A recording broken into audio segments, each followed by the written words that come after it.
Damn, getting slammed for being 1 minute late. Rough. Okay, 2 minutes. 2 minutes late. Jeez Louise. And I have no cats. Not a cat. Anywhere. All the cats abandoned me. Jammy Dodgers was in here briefly. And she was like, meh, actually, I'm gonna leave. Budgie Smuggler is over in her father's office. Like, it has better sun than my studio. There's the same amount of sun. Same window, same direction. Hi. Hello. Welcome. Welcome, Bow and Arrows, and welcome, Leo and Ponks and Kat. Your green rainbow and gold skittle lasted. Fantastic. Hey, JJ. Welcome, Sylvia. Yeah, I know you love me, Ponks. It's all good. I am still going to pretend to be deeply wounded by your cruelty, though. Hey. Happy St. Patrick's Day.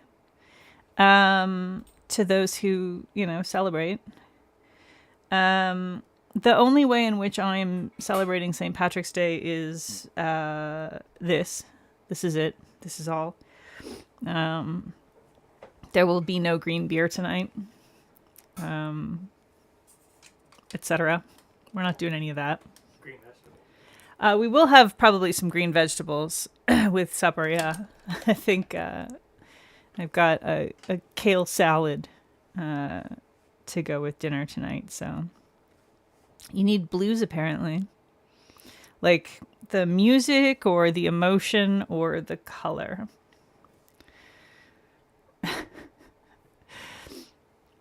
So, yeah, so we're doing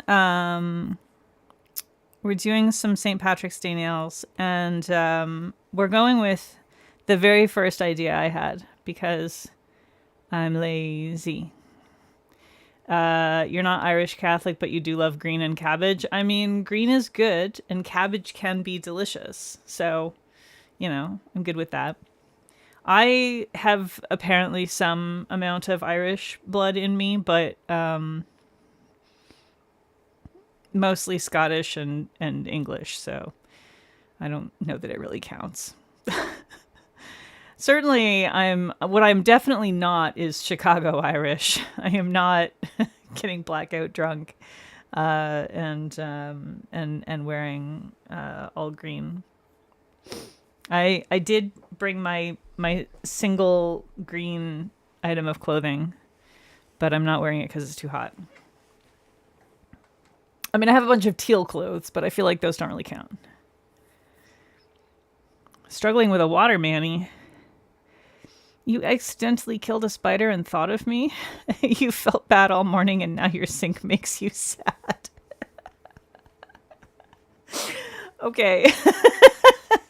All right, legit. I am also sad for that spider, but you know what? We are large and clumsy animals, and sometimes smaller creatures accidentally suffer from our largeness and clumsiness. It's okay. I forgive you, and, spider kind will still be just fine. There's Irish somewhere in your blood. You just inherited the depression and guilt. You over-prepped your proximal nail fold. Or possibly also your lateral nail fold. I assume we're going to call it lateral if we have proximal. Every time you see a bug, you go, whoa, I wish Peggy was here. She'd love this. And you know what? You're right. I would. Listening while you work. Happy St. Patty's. Hey, Jules. Welcome. Enjoy lurking. Yeah, their reproductive strategy does typically account for clumsy giants. Oh no, you shouldn't be allowed to own a glass cuticle pusher. You know what? I love my glass one, and I find it's a lot easier for me to actually be gentle with the glass one than it is for others. But I acknowledge that that's definitely a me thing. And I feel like, you got to figure out the technique and tool that works well for you. You couldn't see because you had just woken up, and once you realized what it was, you were like, oh no, that's so sad.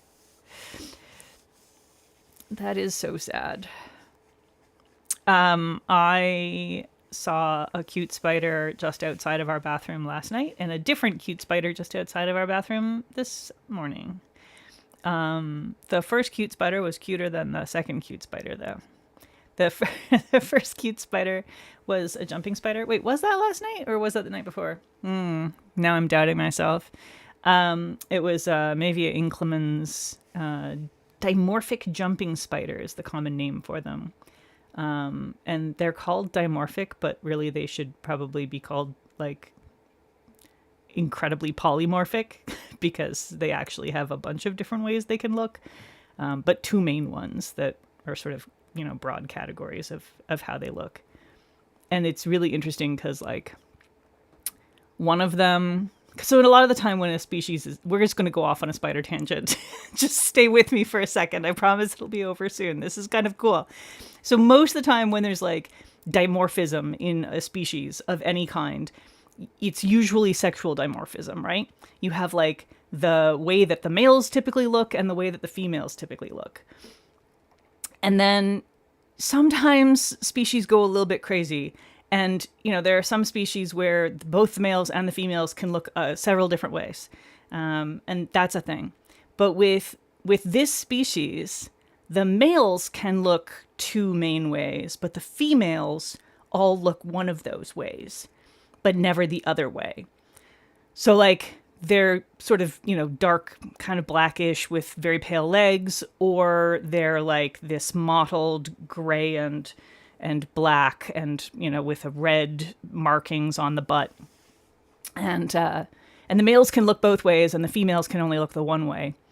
But there's a lot of variation even within that second category, which the fact that the males can look both ways and the females can only look one way, to me, indicates that there's a very good chance that there's like some sexual cheating going on where a part of the male population evolved this ability and is probably using it to evade detection and competition by the other males. It's kind of how that often works, right? You see that there's some fish species that do this where like they're like cheaters where the males can basically look and smell like females. And so they'll hang out with the females and the other males won't like chase them off because they think that they're female. And so they're not competition. And so then those males can like slide in and get the job done. So anyway, that's a thing. I'm going to read the comments here. I was talking too much. You always over push with the metal cuticle pushers. You don't really push with the glass ones. You kind of sand. Yeah, that's me as well. That's me as well. I have the exact same thing. So when it's the glass one, I'm very gentle with it. And I'm basically like, yeah, I'm kind of like filing my skin in a way. I'm filing the cuticle away in a sense, or sanding it away. Orange stick is safest for you when you're in aggressive mood. That makes sense. Yeah, I could see the orange sticks. I just got to the orange stick so recently in my nail path, my nail hobby path, that they didn't really factor into my learning curve for how to deal with my cuticle growth. So, Pinky, you're just aggressive with whatever you use. Hey, Sassy, welcome. You push the skin back too firmly, scrape off too much dry skin, and most likely cause dents from pushing down on the nail plate instead of gently nudging back. Oof. Are jumping spiders the cutest spiders in my spider-loving opinion? Cutest? Probably. But there are spiders that I would call more beautiful, more elegant. There's definitely... I don't know that they're necessarily my favorite spiders, but definitely in terms of like, you know, cuteness factor, they're the ones that are most like a teddy bear. Jumping spiders are totally gateway spiders. Absolutely. Also, for a lot of people, tarantulas are gateway spiders because behaviorally, like they're big enough to observe their behaviors, and people interact with them and are able to hold them and pet them a little bit when they're sort of, you know, I won't say domesticated, but when they're used to being handled. So for some people, it's easier to deal with tarantulas because you can see where they are. They're not hiding, you know, so it's a little less unpredictable for them. You might get a glass one if you see one at PBE, but you want to actually touch it and see if you like the shape. Yeah, I bought a second glass cuticle pusher. I really like the one that I have. And I bought a second one online, and I hate it. I hate it so much. It's awful and useless for me. And so it's just like, I very much have a type. I don't know where to get one like the one that I have that I like. And so I just haven't bought a backup of it. So if anything ever happens to it, I don't know, I'm fucked. You missed the spider talk because jets from the Air Force Base were flying overhead. I'm sorry / you're welcome. I mean, you can always go back and listen to it later. Ooh, you need a new one because your glass cuticle pusher has a chip in it and you keep cutting your cuticles. Ooh, awful, awful, awful, awful. Sylvia, you like tarantulas? Yeah, a lot of people are great with tarantulas, totally fine with them, and still not cool with other spiders or with other bugs. Is the one I like from, yeah, it's from the Voldemort brand.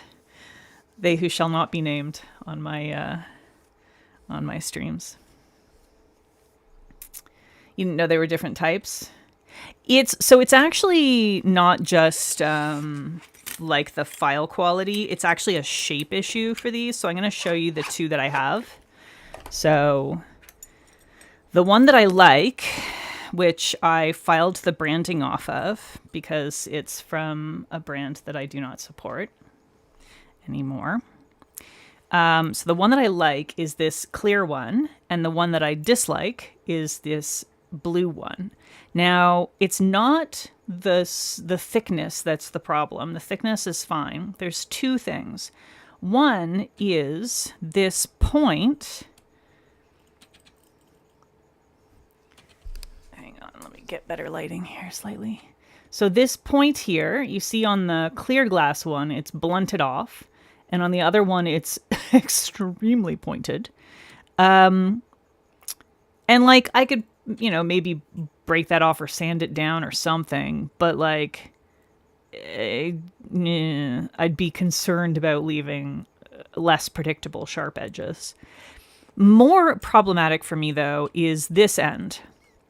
So they look like they're basically the same on this end. But this cloudy area is like a glass file surface, right? This is all file stuff. On this one, it also has that texture on this flat surface. And on this one, it doesn't. It's just sanded down. It's just smoothed down. It's not glossy, but it's not like you can't do anything with it. It doesn't buff, it doesn't sand, it doesn't do anything. It's just a matte, smooth surface. And so that, for me, is completely useless because the way that I get rid of my cuticle is by having the flat end here. And I like basically do little circles this way. And that's like how I'm removing the actual cuticle. It would be fine for the pushing part of things because with pushing, you know, I'm mostly just like basically going up against this part. But for the actual cuticle removal, which is on the surface of the nail, it's useless to me. And I don't like, I feel like I can't do it this way because it's not, I don't feel like I have the same level of control. It's less predictable to me. So yeah, that's why I hate this one.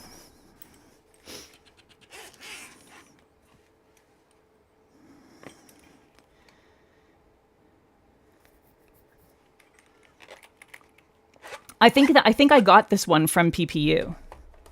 I'm pretty sure. The one I hate. You like tarantula's feet? They're like cat paws? Yeah, they're adorable. They have cute little beans. Oh God, I have cat hair everywhere. How do you do it with 4? Oh, Mr. Husky. Yeah, your cat hair problems are doubling as of today. You just deal with it. That's all.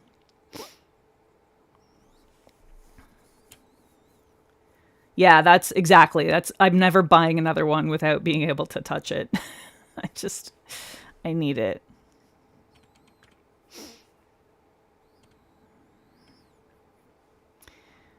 Your nails keep getting stuck between the keys.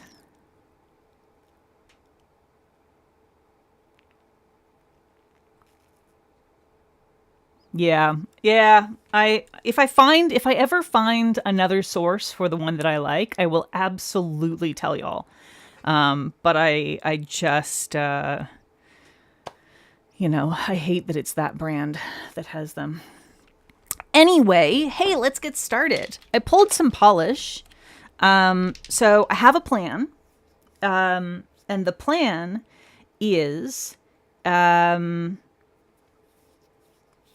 basically green base, and then I'm gonna do a beer, like a beer stein with beer in it, on my thumb, and then across my nails I'm gonna do a rainbow snake. That's the plan. That's the entire plan. I As soon as I conceived of it, I was like, yeah, actually I do really want to do exactly that. So that's what we're doing. But I'm still going to give you the choice of the background color that I use. So I have a feeling which way y'all are going to go. But I have these 3 that I pulled from my untrieds. Only one of them is really showing up super green right now. But this one is BKL, I Will Change Your Destiny. This is I Put a Spell on You, which is greener than it is appearing at the moment. It's sort of a teal green base, and just obviously packed with flakies. And this one is Harvest Time from Cirque. So these are from my untried. They're the only greens I had in my untried. And I did also pull Dreamland Shake Your Shamrock. So which base should I use?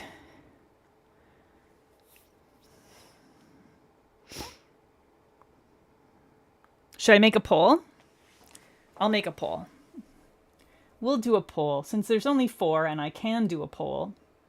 Okay, so it's going to be Cirque, BKL,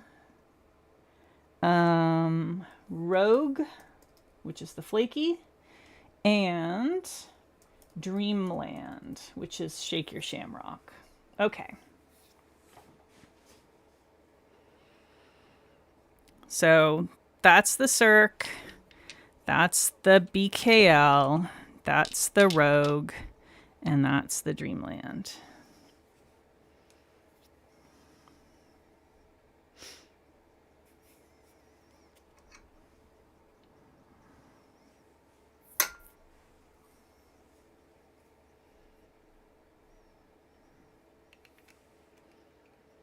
That Rogue is 100% teal? Yeah, it is.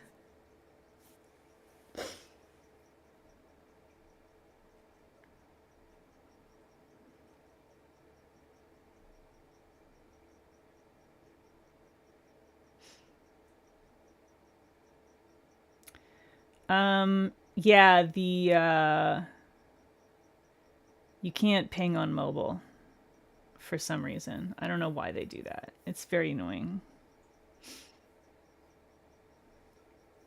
The Rogue is lovely. It's not green, though. Listen, we're not Irish. Cirque is hardcore winning here.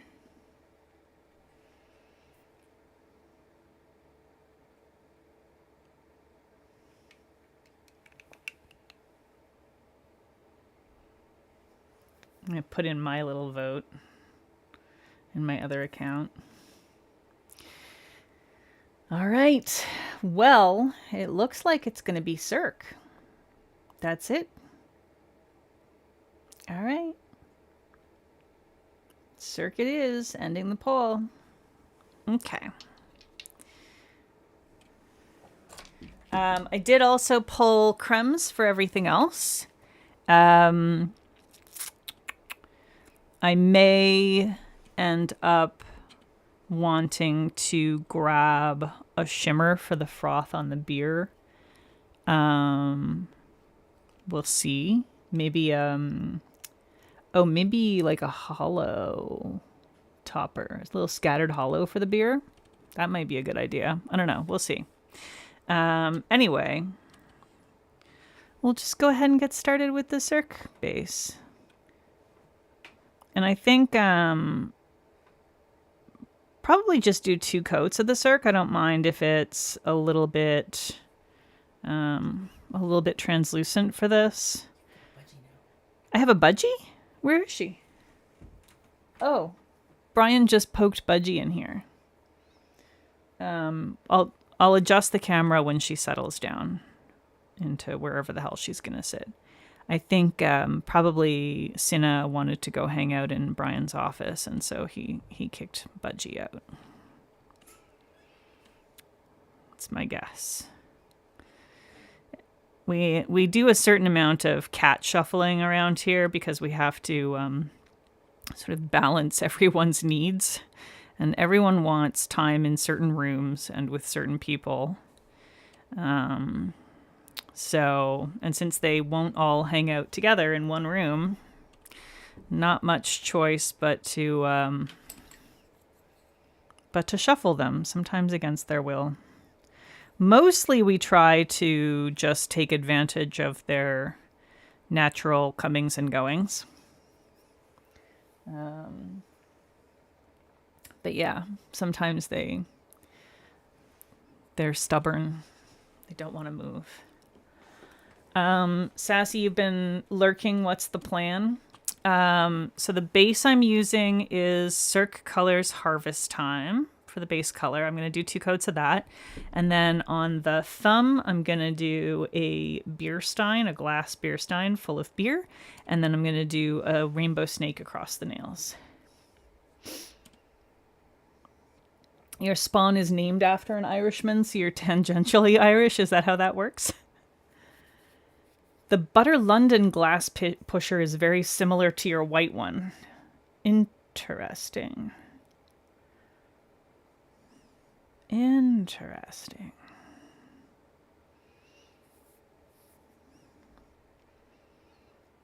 Yeah, I don't know if Butter London is available there. You'd have to check your but if you haven't seen the brand in your stockists, then I guess probably not.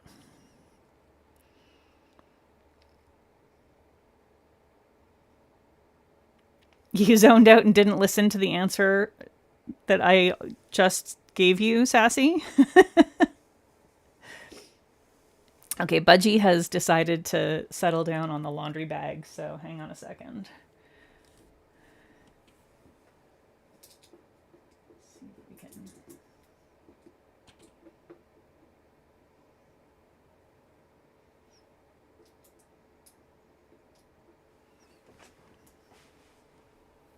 Here we go. Looking for Butter London in Canada.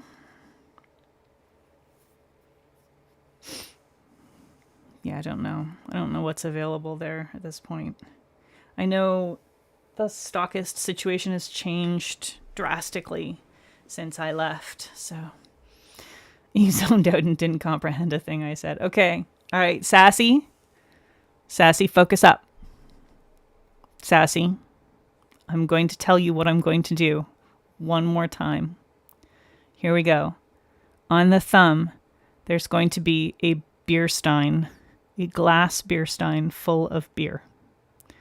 And then across the other nails, there's going to be a rainbow snake. That is the plan. I hope you got it this time.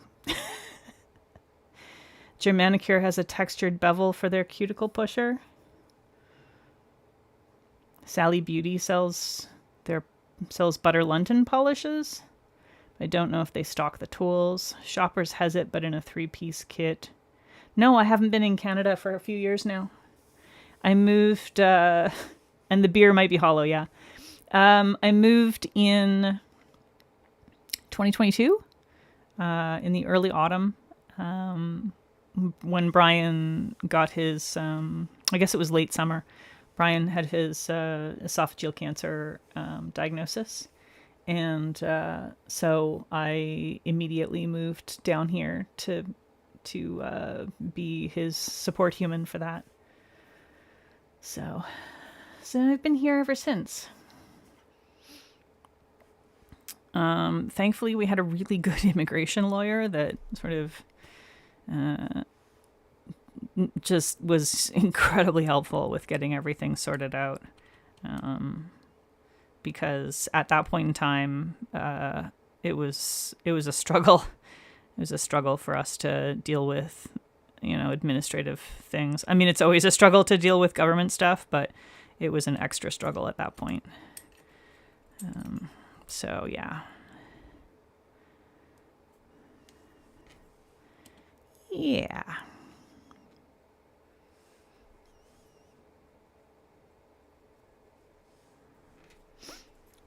You put your hands in the air to tell your hubby to shush so you could focus. Yeah. I can't, I can do a lot of like, a lot of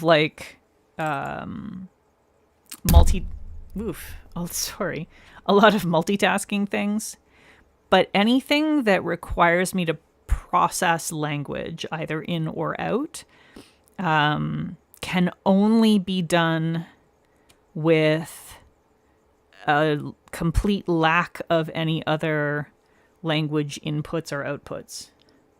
So everything else is multi-threaded, but language only gets one thread. So yeah, it's a thing.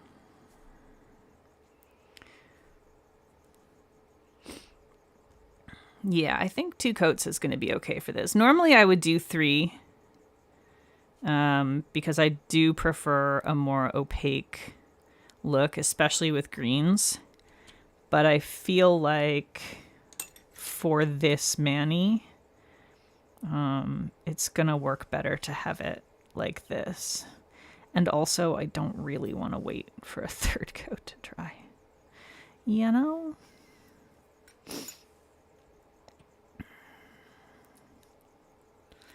I mean, I did for most of my life. I did live there for most of my life. So, trying to watch 2 streams at once. Are you watching Danny Shout's spring swatchathon as well, Yaneli? And welcome.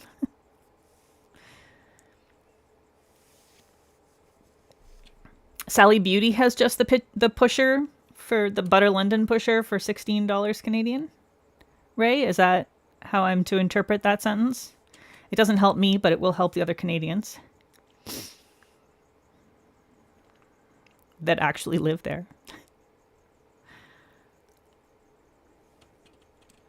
All right, we'll give that a moment to... I love how glittery reflective this is.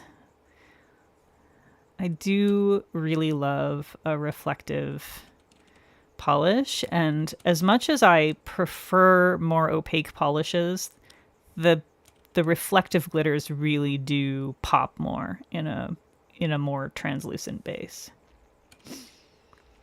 Shoppers has just the glass pusher from Butter London for $16 Canadian. Okay, cool. That's good to know. I'm sorry it doesn't help Pinky or me, but maybe I can.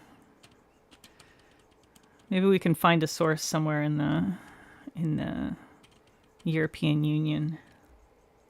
You clearly didn't search very hard off to shoppers. To be fair, JJ, sometimes like individual shoppers have just absolutely fucking nothing for stock. Hello, welcome Tina. Enjoy lurking while working.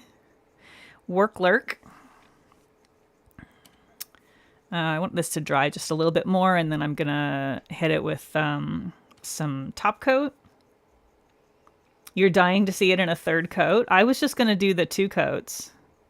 Should I do a third coat? I mean, I can. The shopper's website is a nightmare. The shopper's in-person shopping experience is a nightmare. Oh, okay. You know I'm only doing 2, though. Yeah, I mean, I could do a third. I kind of don't really want to wait for it. Shopper's website is garbage. I don't think I've ever really shopped online with Shoppers Drug Mart because I was always downtown Toronto. So like, there's a Shoppers everywhere. If you live in downtown Toronto, there is a Shoppers near you. Anywhere you live in downtown Toronto, there is a Shoppers near you. So there's no reason to go to the website. I passed like 3 of them on the way to and from work every day. And none of them ever had stock in anything good that I wanted in the whole nail section. Very annoying. They would be like, I'd hear people talking about, you know, so-and-so's awesome new collection, you know, like mainstream's doing actually fun colors. And I'd go and check, and they would have the usual assortment of nudes and pinks and slightly purplish and red. Blah. The products aren't properly categorized, and not all the things come up if you look at things based on brand tags. They only come up if you search the brand name. Oh, man. Me, yeah, I can get it from Butter London directly.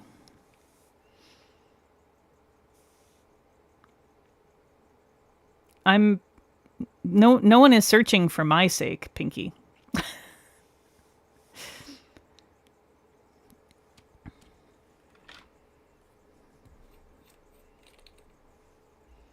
JJ, I use the Shoppers app and it's diabolical, but I prefer to shop online, so I put up with it. Yeah, shipping within Canada is bonkers. Absolutely bonkers.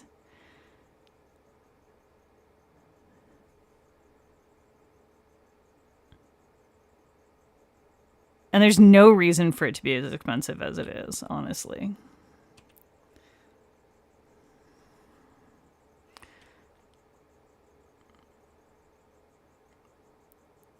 What's expensive, Pinky? Butter London? Or Shoppers Drug Mart?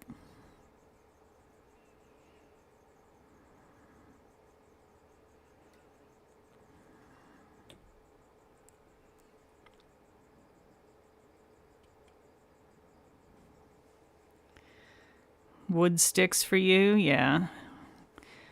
They just don't work for me for the way that I do my cuticle care. They're great for other stuff, but...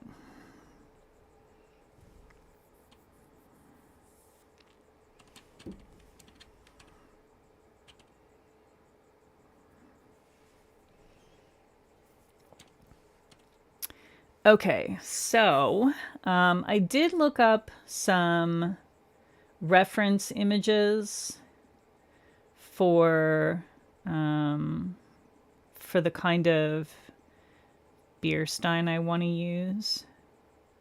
Let me just find here. Bring this up. So this one I brought up as like a color sort of reference and a light refraction reference, but the style of beer stein that I personally prefer is this. So this is like, this is what my dad had when I was growing up. And so when I think of a beer stein, that's what I think of. I did also end up accidentally deep diving beer steins and found this cool website that has like different, it's basically like the history of beer steins.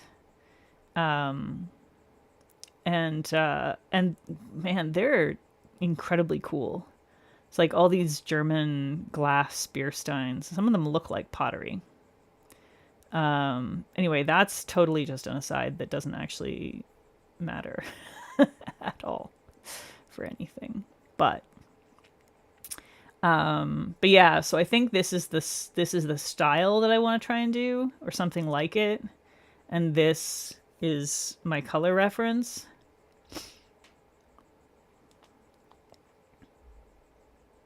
No, I'm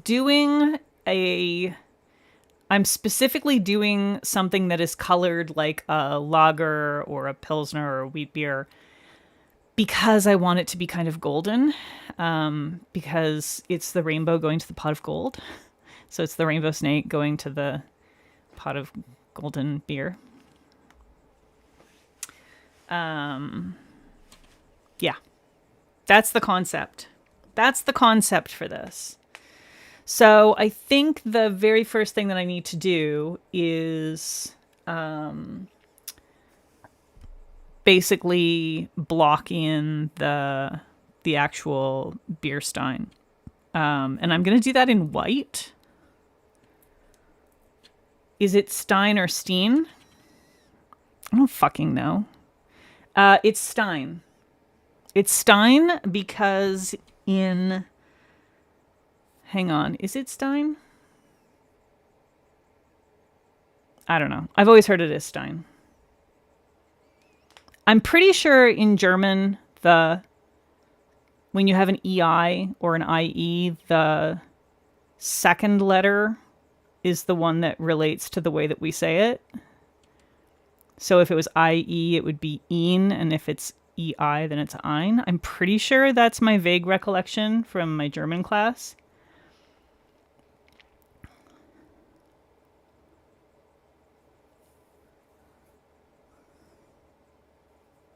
It is a German word, but I've always heard it Stein. Let's see what the internet says.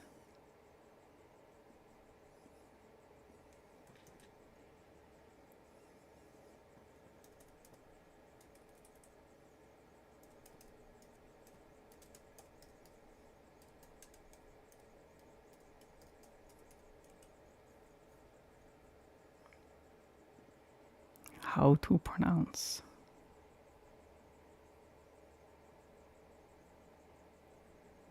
I don't want to sign in with fucking Google. What is this bullshit?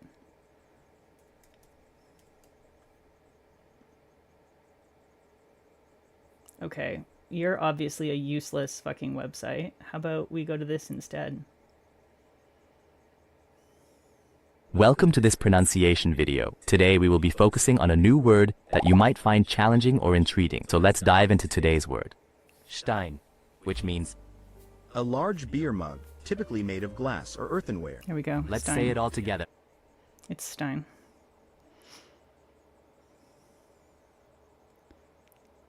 Your German teacher said pronounce every letter. That's literally not how German works.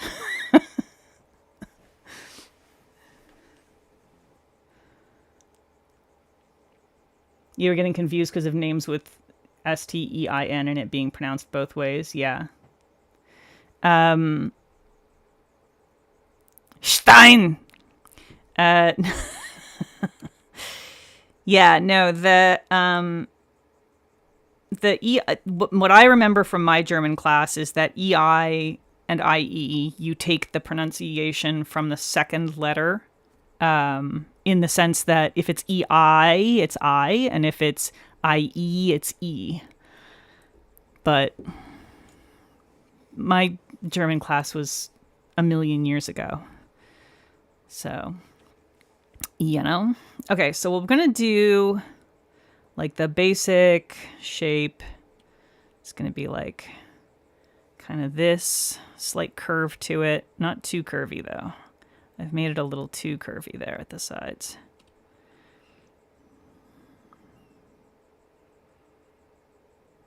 Good. We want a gentle curve.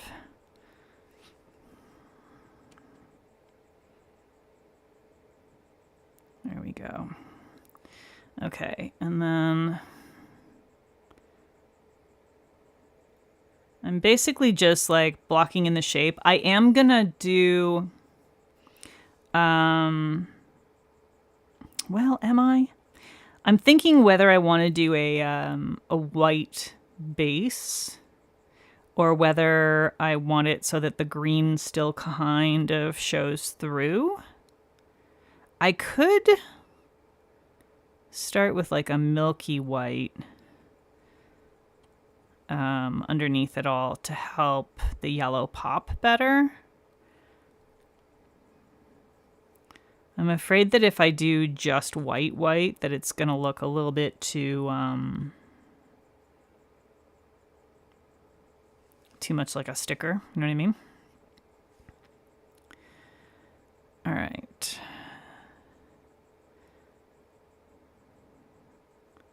Sort of gesture that in a little bit, and then we're going to have our little these things. I'm just roughing in some shapes here. I feel like doing it this way might end up helping in terms of like building highlights later too.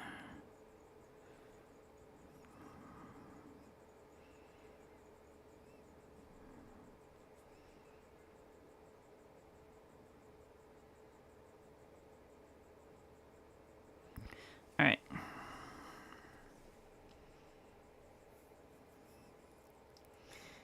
Now you're getting confused with French and English, pronouncing the E's and I's opposite.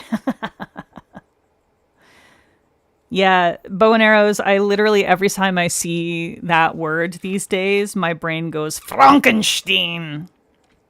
And sometimes I do it out loud. She was technically Polish, so maybe she got it wrong too. Oh my god.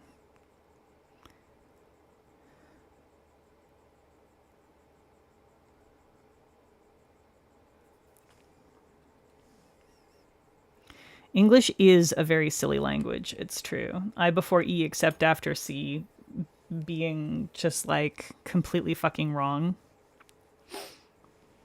Yeah. Okay, I'm gonna grab my milky white to throw a base down here.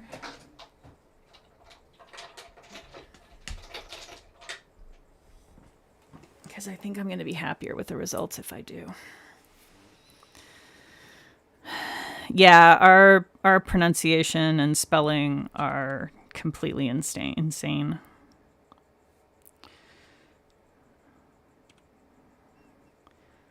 They kind of go all over the place because they take from too many sources over too much time.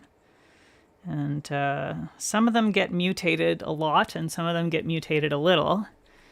And it's hard to predict. Even if you like know the etymology of a word, sometimes it can be difficult to predict how it's going to be pronounced in English. All right, do a little tidy up along the edges here.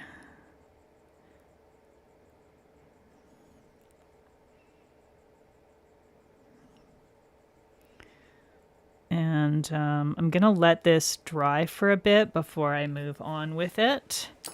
And we'll move on to the snake next. So for the snake, I am going to put a white base across the whole thing because it will just help all the colors to pop better on a white base. Yeah, Frankenstein is an excellent vocal stim. You will be firmly saying Stein out loud over the next week? Yeah, valid. Do I still have the watercolor ink you sent me with the rays? Yeah, it's in with my polish making staff, which is currently buried in a drawer.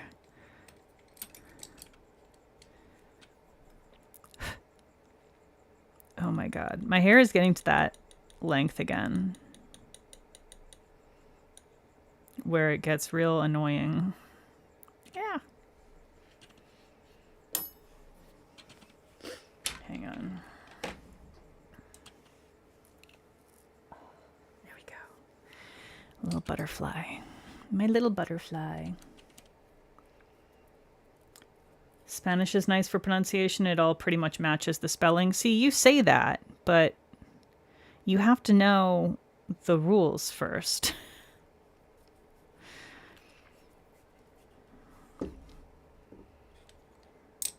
Like, once you know what the baseline is, then sure.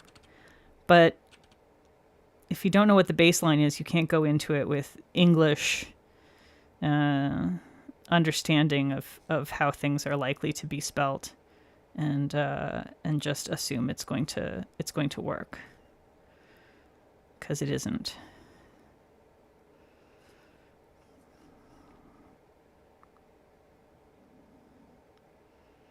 All right, we're doing a little slithery snake. I'm just getting the shape. Oh, that was not really the way I wanted that one to go. Let's remove that one.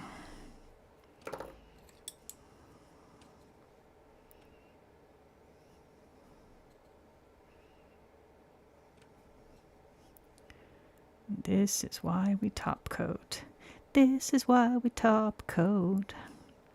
This is why we top coat. Oh, wow.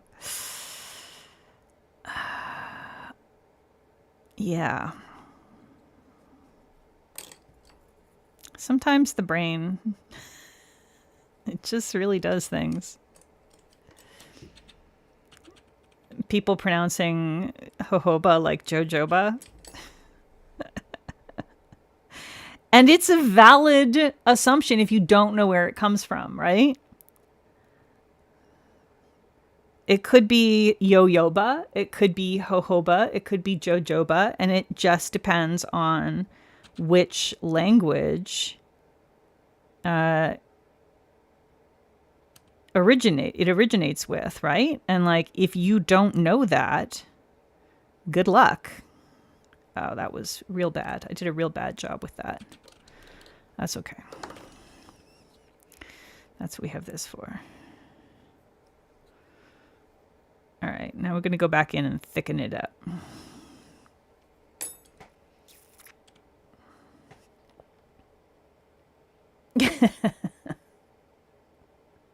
Tortilla. In my family, and by my family, I do just mean Brian and I, we do like to pronounce things hilariously badly on purpose for funsies. So they are jalapenos in our house. And they will always be jalapenos.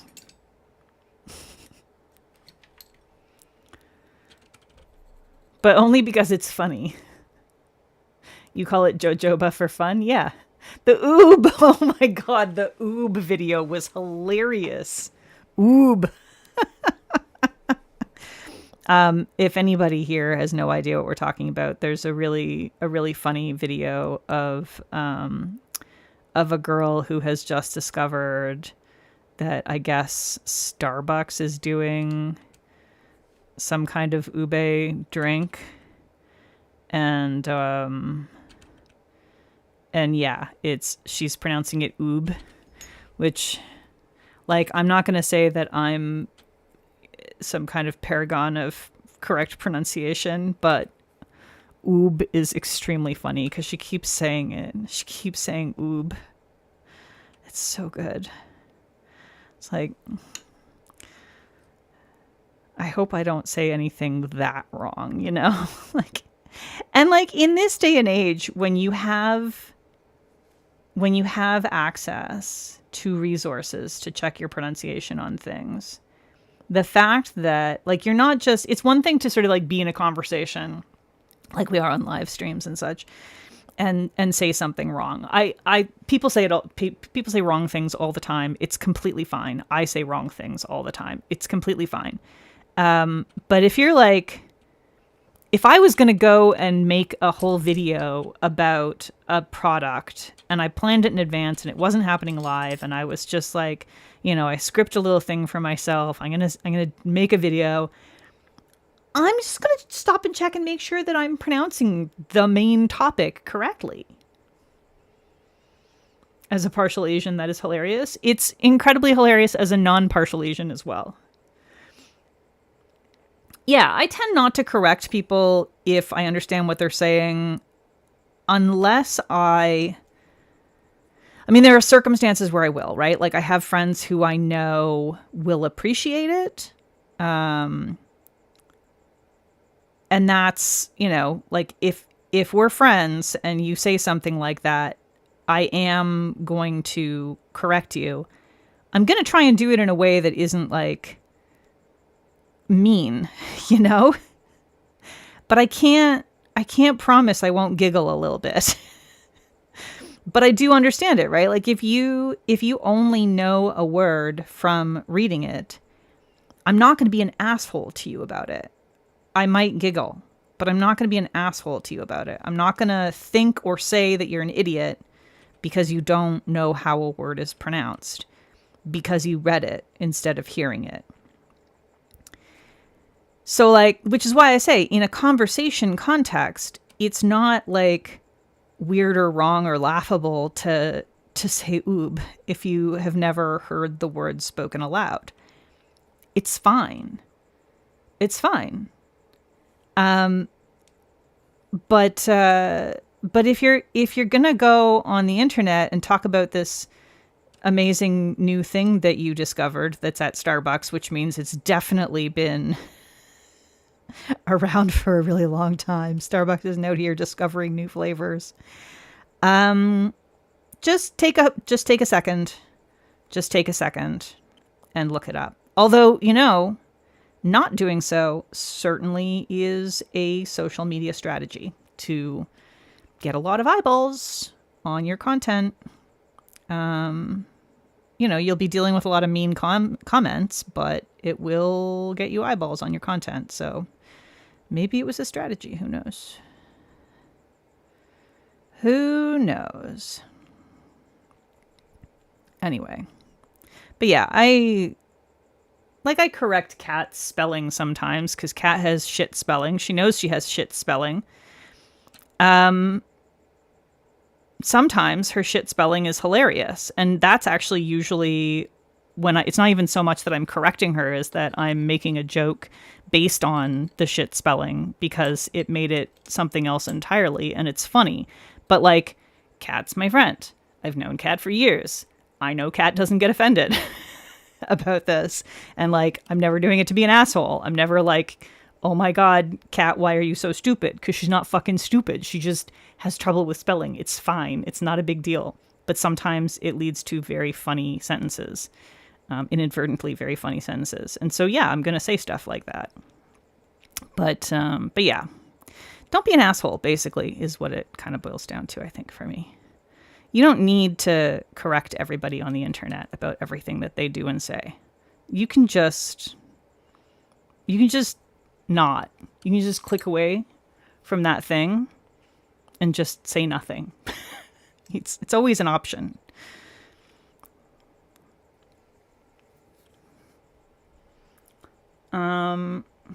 Quesodilla.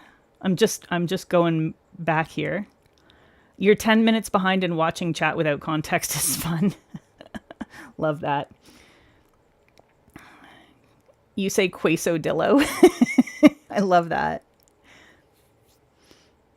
You saw the clip and you have no idea what she's talking about in that video. You don't know what it is. That's valid. Quinoa chipotle. Baba tea. Oh, I like that. It took you a long time to realize she was trying to say ube. Your friend pronounced chelated so badly you didn't click until your other friend figured out what he was saying and corrected him. He is a what? I don't know what you're trying to say. A mech? A mesh? What is he? Someone who is not expected to know how to pronounce chelate. Yeah, the Ube video went viral and got copied and got like, you know, what do they call it? Stitched a bunch of times. He did a soft E instead of a hard E. He said chelated. Interesting, but it's not too weird. Canadians make fun of how you say burger because it's too British. How do you say burger? Oh, he said chelated instead of chelated.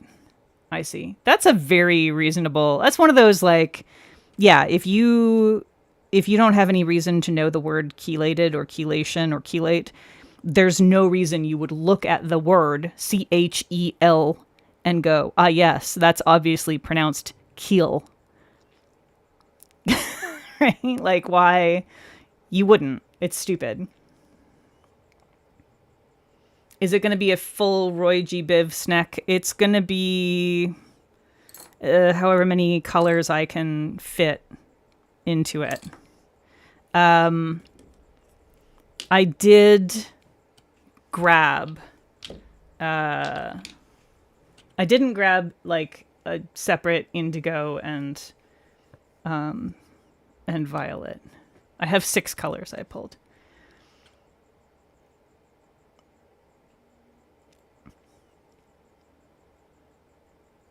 Sometimes you struggle when it becomes a different sentence and then you just wait until someone else replies first and then usually you understand it.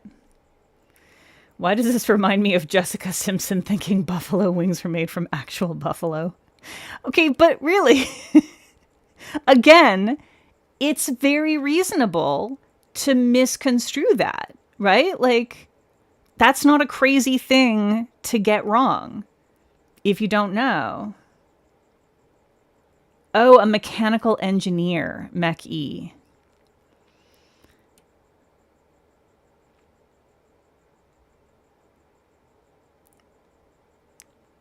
Yeah, there's no reason that a mechanical engineer should know about chelation. Apparently you draw out the word burger like burger. Why is buffalo sauce named that way? Was it invented in Buffalo, New York? Does it taste like buffaloes? It doesn't taste like buffaloes, I can tell you that for sure. Okay. Let's go back and start on our little beer. Stein! I'm sorry if you were wearing earphones. I'm so sorry. That was mean. I shouldn't have done it that way. But it did make me laugh. So, oh, I'm gonna want some hot honey to go in with this. I just got this one recently. I haven't even used it yet. But it's definitely gonna work well together for this.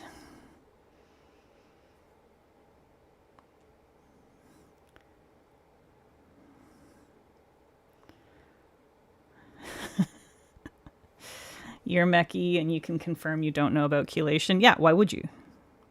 There's no reason to. It would be a weird waste of brain cells for you to know about chelation. I think I want you to be a little bit more thinned out here. You're Mechie, but you're cheating because you finished your bio degree first? Yeah, cheater, cheater, pumpkin eater. How dare you? How dare you? Okay. So we're gonna start with like just a thinned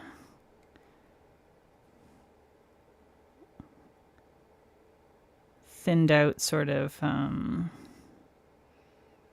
yellow and amber kind of thing here that still lets us see everything in behind. And we're going to build up some layers from here and try not to get it too opaque. Snazzy, you got caught up.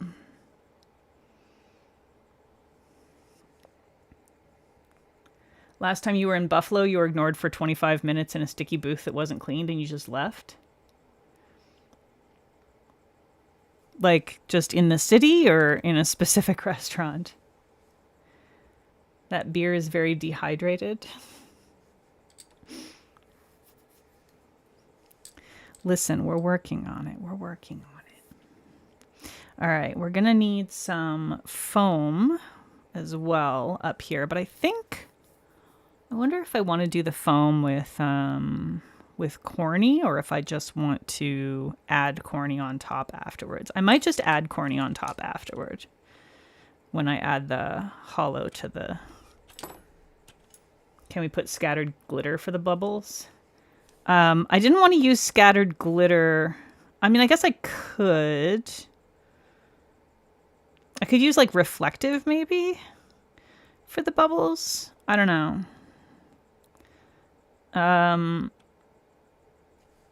I definitely want to add some corny, BCB corny, to get the like sort of velvety kind of look that the opalescent will give it.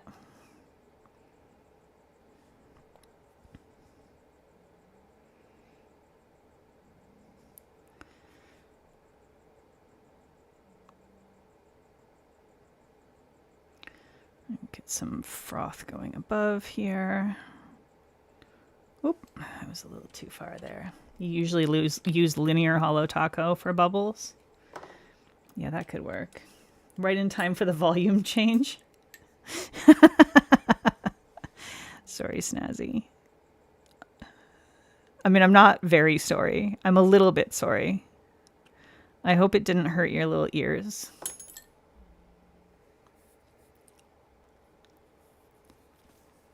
Okay.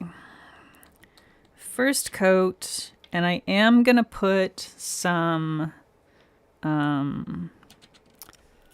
like darker like shadows in the glass as well. So we're gonna have to do a little mixa there.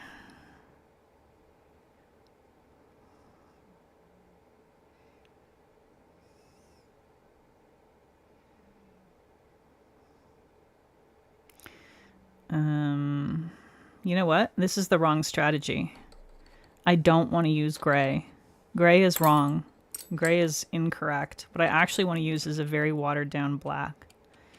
And yes, those are very different things.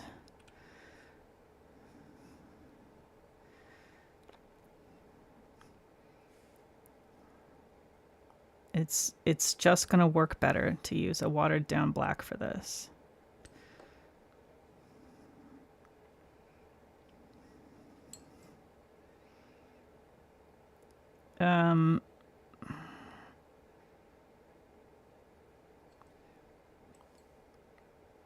I can't express to you why it matters, but it's different. It's like watercolor versus acrylic. It just has a different effect.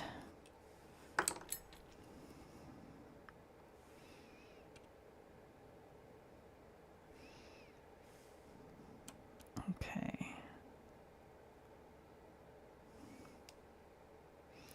And then I'm going to want some of that down here as well. I'm going to bring some in the bottom. And there's still going to be some yellow that goes over this. So I'm probably going to end up pushing and pulling this section a little bit as we go along.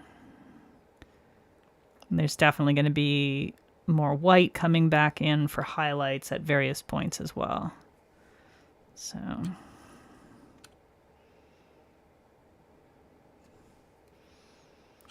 just trying to sort of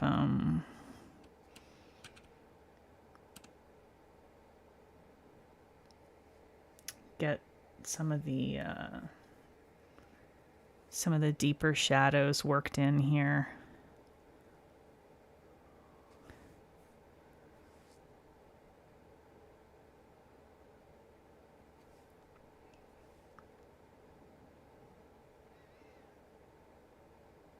That one was a bit too much. We'll have to pull some of that back.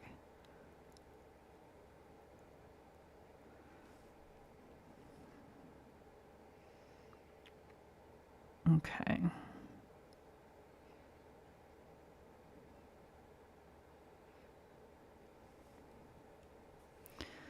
We will get there in the end. I believe it. It's just going to take a little bit. That's all. And I'm going to have to give just a touch of a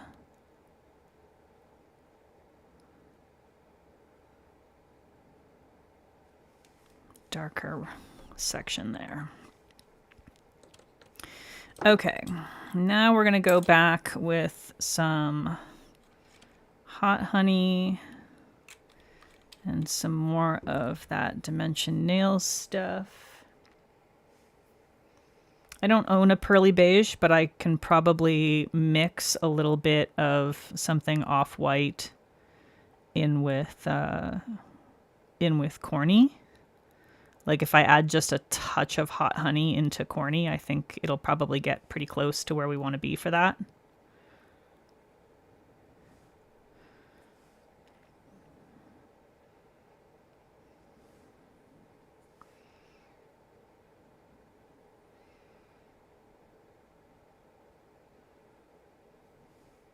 Because yeah, you don't really want like a pure white for your foam. That would be weird.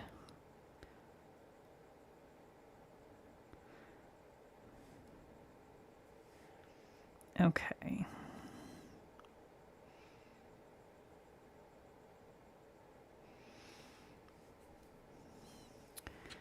And let's give a little bit of a reflected color on that handle there.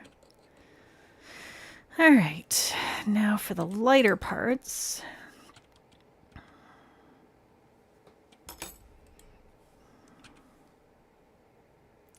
No rabid white foam. Got it. Yeah. Yeah, we do not want the beer to have rabies. That would be unfortunate.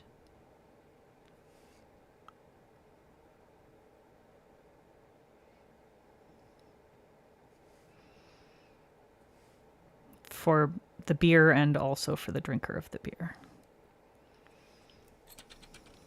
Imagine if you could get rabies from drinking beer. God, that would be horrible.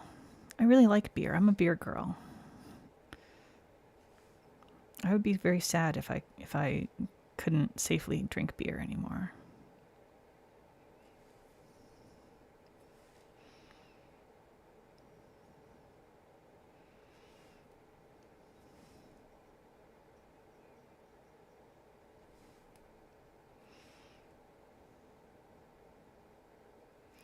Okay. Speaking of snakes, you thoroughly enjoyed Zootopia 2. I didn't even know there was a Zootopia 2. When did that come out? I really enjoyed the first Zootopia. I thought that was a really cute and fun movie. I always worry about sequels because so often, you know how they go. I don't need to say anything. But sometimes they do good. Sometimes they do a good job. Back when you drank alcohol, you were a hard cider girl. I do like cider if it's... There are some ciders that I really love and some that I really hate, and it just depends on the style of cider. I don't love a super dry cider. And I don't love a cider that's too much like drinking apple juice. But there's a cider style that is just strikes the right balance for me. And those I always thoroughly enjoy.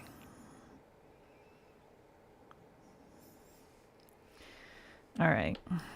I'm going to have to rebuild some of the structure on the little divots in there, because right now it's looking a little bit like something terrible happened to it. But we'll get there. In the meantime, let me grab Corny. I didn't pull that. Oof.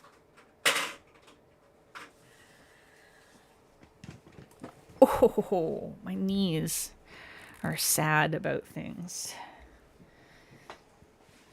You haven't seen the second one yet either. Angry Orchard was your jam? I'm not sure that I've had Angry Orchard. You want apple juice cider? I like, there's a brand called Original Sin, I think is what it's called. I think they're maybe from New York. They have some really nice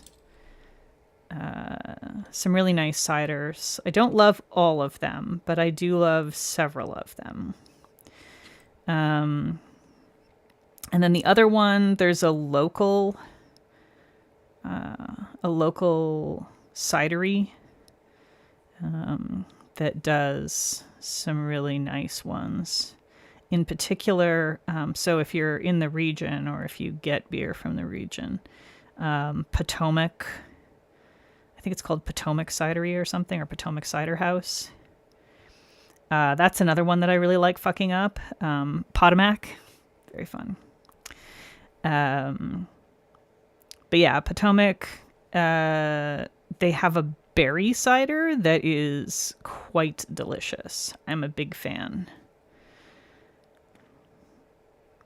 Okay, that looks more like a proper froth color.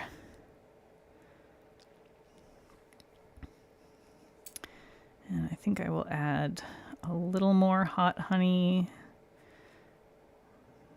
for along here, just to sort of deepen the color slightly along that,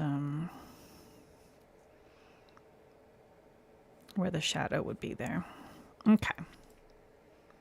Angry Orchard is like alcoholic apple juice. Yeah, I don't love that. Is Potomac expensive? I don't don't look at the price of alcohol. For me, it's, I mean, not that I don't look at it. Like, obviously there are some that I just won't buy because they're just too far out of range. But I'm not drinking a volume that is high enough for me to really have to worry over much about if a particular brand is like $1 more per beer or whatever. It's fine because I'm gonna have a couple of beers on the weekend and that's it. So I'm okay with splurging that little bit. So I don't usually notice if a brand is a little bit more expensive than others, to be honest. Okay. Try and get these little dimples highlighted properly so that they look more like what they're supposed to be and not like weird blobs.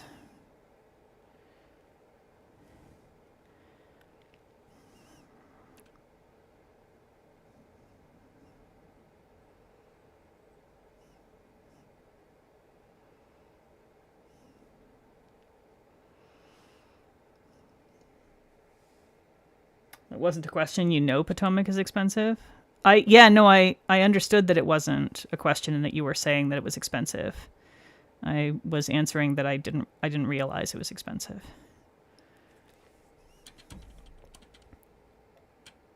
Because it's just not.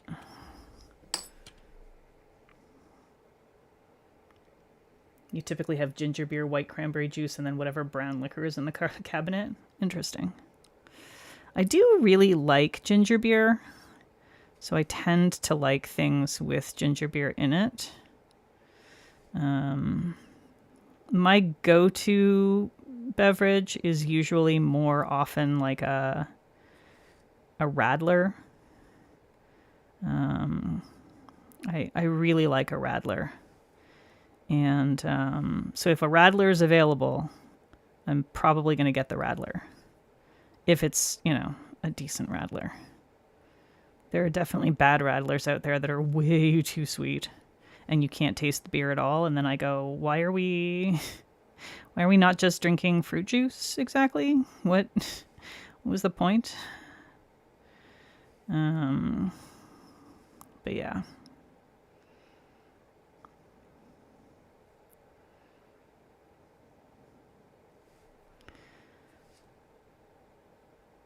And I really like amber ales. Amber ales and nut browns I really like.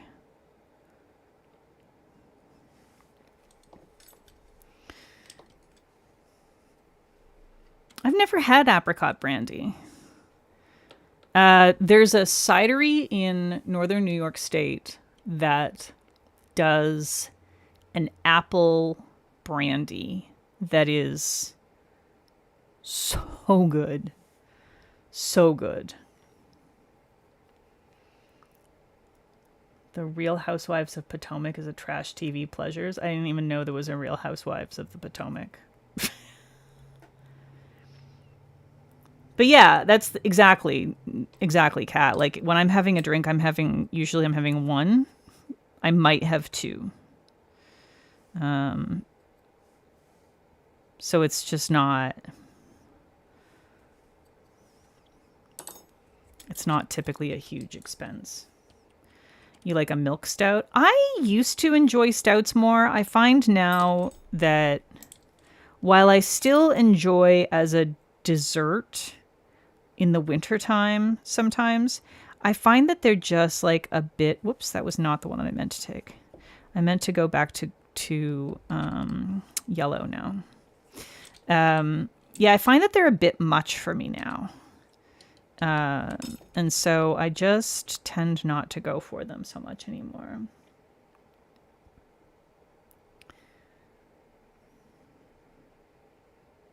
You don't know any of the drink names because you've only ever been to themed bars since Orlando?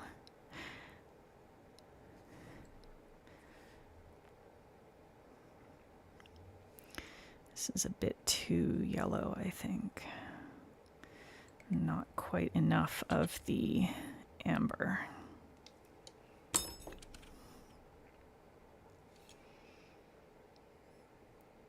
Your dad went to a nice brewery for his birthday. He told you about his special beer that he enjoyed.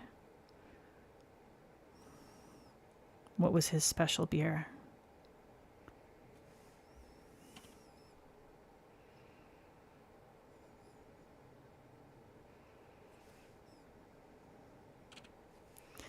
All right. How are we feeling about this at this point?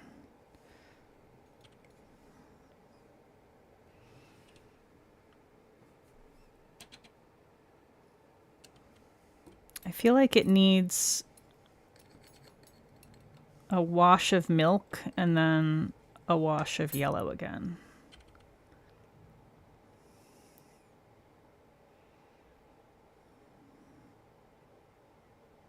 You used to like a Toronto local beer, but it's gotten really mess since it got acquired by a bigger brand. Which one, Ray?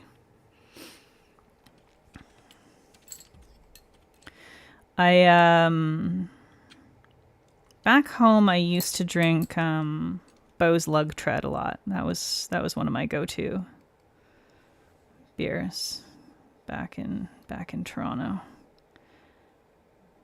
Which I think is maybe... Is that in Ontario or in Montreal? Can't recall.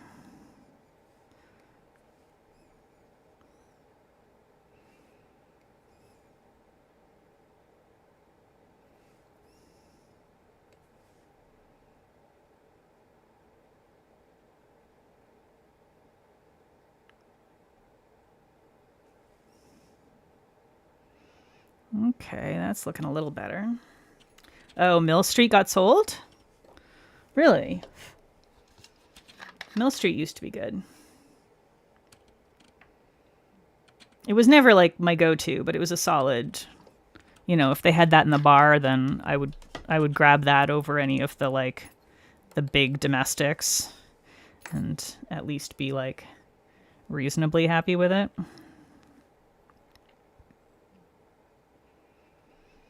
Okay.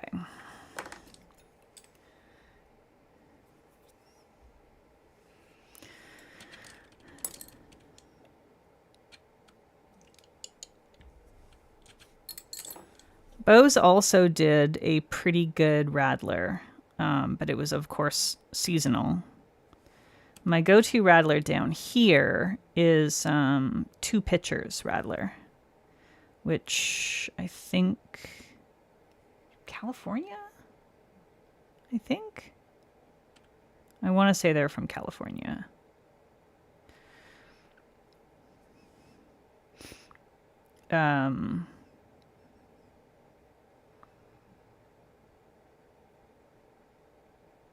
They make a good Radler, and they also do some good other, like, sort of beer that's been brewed with a little bit of fruit in it.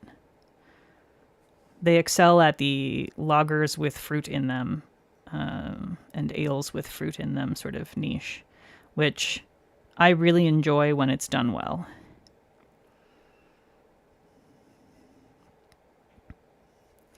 All right, I'm feeling like this is getting real close. This went the wrong way a little bit. That's okay. You like a sour? I do not like a sour. I do not like a sour.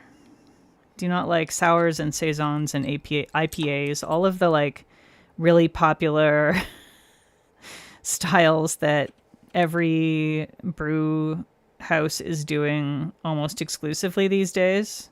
I do not like them. That's better.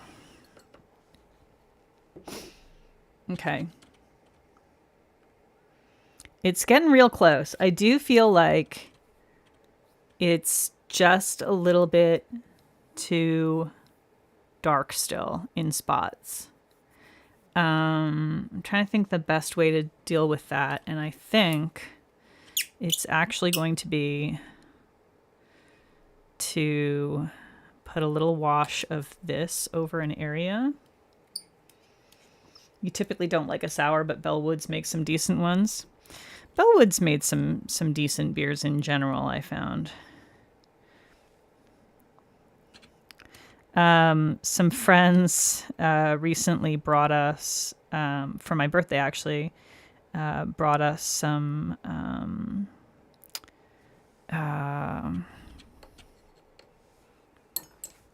what's that? It's an Ontario, I think it might even be a Toronto brand. It's definitely an Ontario brand. Collective Arts, I think. Ransack the Universe, specifically. Which unfortunately is an IPA, which I do not enjoy IPAs. But Brian is going to love it. So. All right. Let's get this like more bright yellow in this area where I just put the white layer. There we go. That's starting to look a little more luminous. Just got to be careful that I don't overwork it.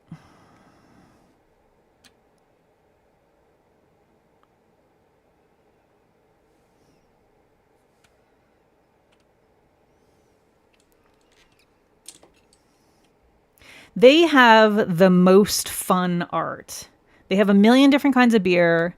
They hire artists to do really cool work for the packaging.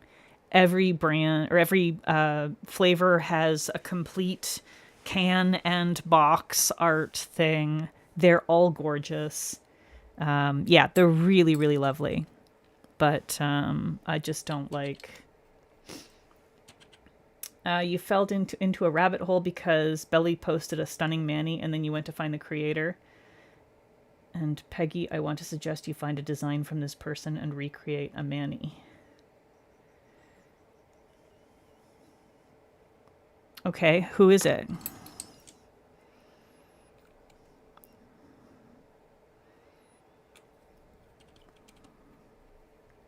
Collective Arts is at Epcot in the Canada Pavilion, really? Interesting.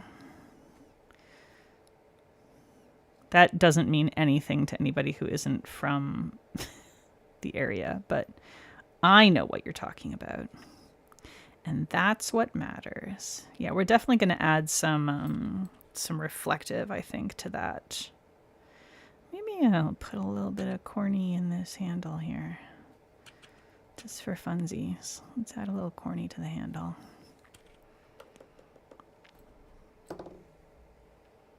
Koya Rose.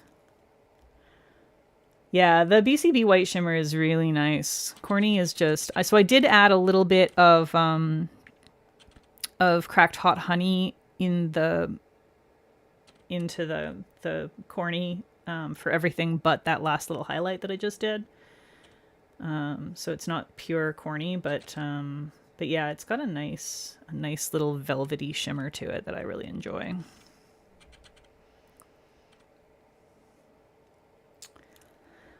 All right, well, I'll take a look at it later on, Ponks. Okay, I think that this nail is basically done except for adding a little bit of hollow and a little bit of reflective. Do I want reflective for all of it, or do I want hollow and reflective? Maybe I want to do reflective for all of it, for the beer and the foam. What do you think?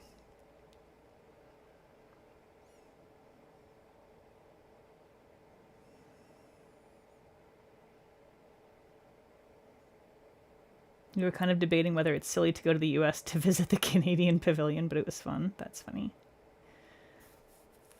All right, let me go grab... I think reflective might be the way to go.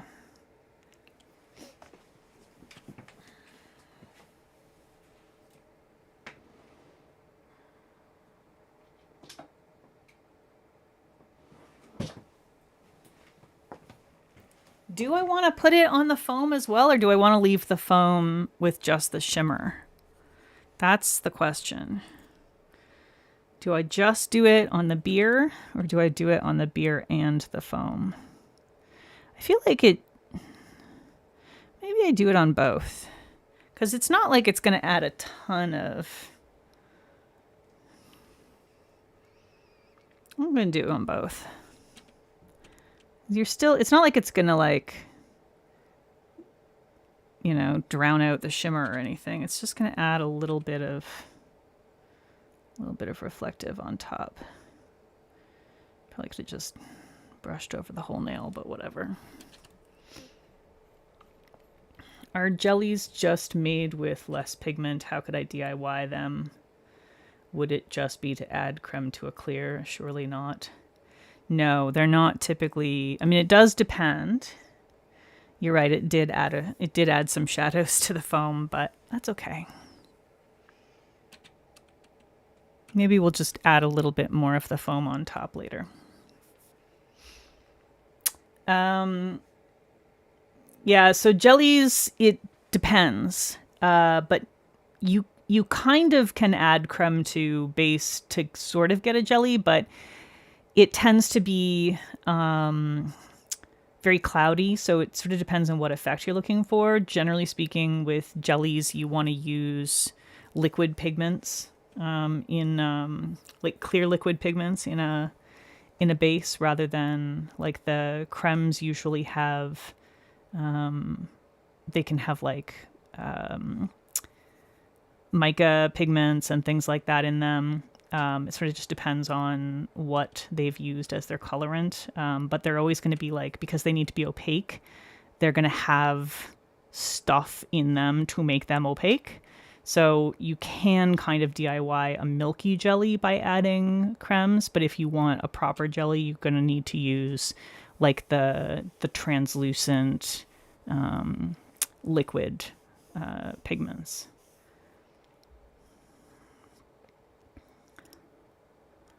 Yeah, alcohol ink is one that works very well in a clear suspension base.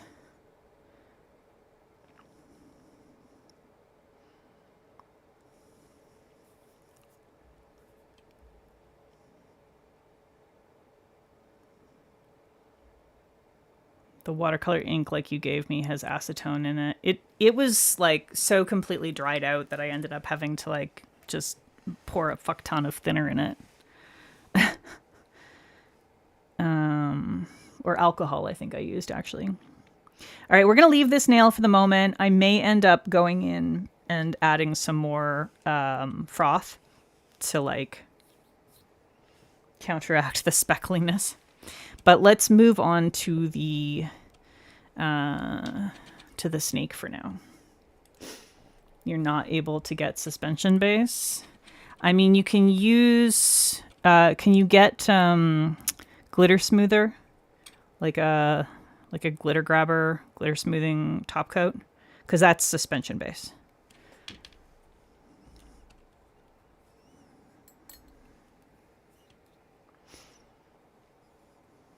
You can also use clear polish.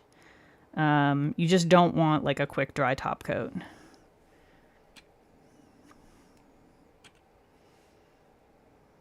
Okay.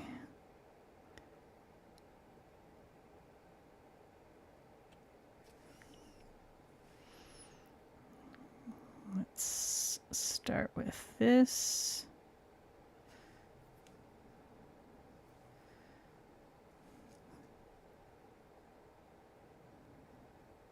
Give this snake a little diamond on top of its head.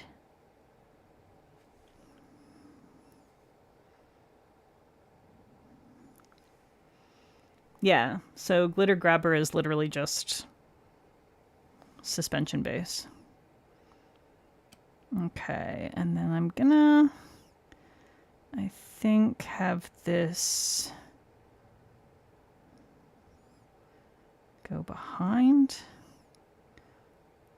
a little bit.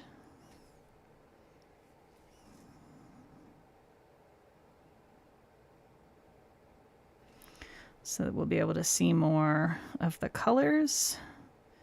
And then we'll bring it back in this part. It's just going to make it a little easier for me to actually have all the colors visible at certain points. Yak.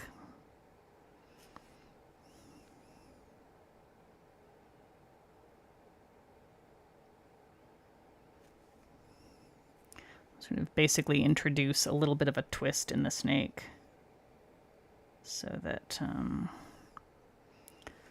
we can see more portions of it. Okay.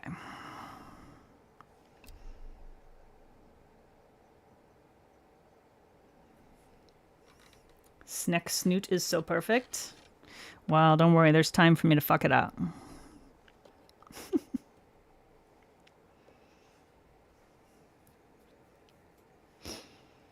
Okay. That's the red. We'll leave the lid on. Well, no, we'll close it just in case I'm stupid. You know how I love to be stupid. Knock shit over. Just got a calendar alert to do some laundry. Which I don't need to do today. Oh, my coffee's been delivered though, so that's cool. Oh, come on. Stop with the fucking 1,000,012. I'm getting so many notifications on my phone right now. Okay. Like, it's fine to get a notification, but like, I don't need 12 of them all at the same time. Please and thank you. Not necessary. All right. Now...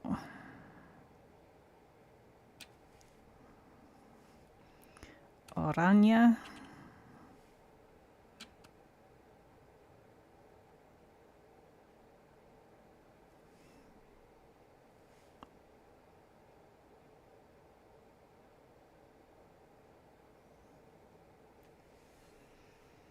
Yeah, at that point you're ready to yeet the phone. So this my phone does a really fun thing that I there doesn't seem to be any good way to turn off. Brian and I have some shared calendars, which, is very useful and important for our organization of chores and communication about things that need to happen. Big fan of shared calendars. Very useful. I can change things on the shared calendar, and he can change things on the shared calendar, and it's all good, and it gets updated. And it gets synced between the two calendars or between our devices. Great, fine, no problem. The issue comes in when he's the owner of that calendar, and so whenever his phone syncs up with what is happening on the calendars, it will send me a notification about every single change that has been made to the calendar. Whether he has changed it or even if I have changed it on my phone, it still sends me the notification that it changed.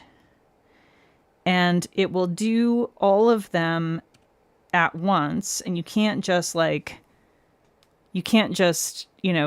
get rid of that notification and have it, stay away. It's going to keep coming up for each and every item that got changed. And because we have a lot of things on our shared list, because it's like all of the chores and such are on there. As well as I also get notifications about him changing his work meetings and whatnot. New work meetings, canceled work meetings, shifted work meetings, etc. Because that's also on a shared thing. And I need to have these notifications for when things actually change in a way that affects me and I care about. But when it's just things getting forwarded to the next day because they didn't get done, or things that did get done being forwarded to the next week because they're recurring events or whatever. And it's just, I'll be sitting there on my phone or on my iPad or something, and it's just the thing comes up, and then another one, and then another one, and then another one, and then another one, and then another one, and then another one, and then another one, and another, and I have to swipe each one away individually. And there's no way to tell it not to do that, but also still retain the notifications that I do want. Drives me fucking crazy. Yeah, it's awful. Exactly. I want the shared calendar. I don't want the shared notifications, but I do want the notifications for some of those events. It's just, you don't get to pick and choose, unfortunately. A fucking nightmare sometimes, especially when I'm trying to do something on my phone. Especially if it involves the little banner bar at the top, because if I need to tap on something that's in that space on the top of the phone while those notifications are coming in, I'll automatically get switched over to the calendar app. It's just ah!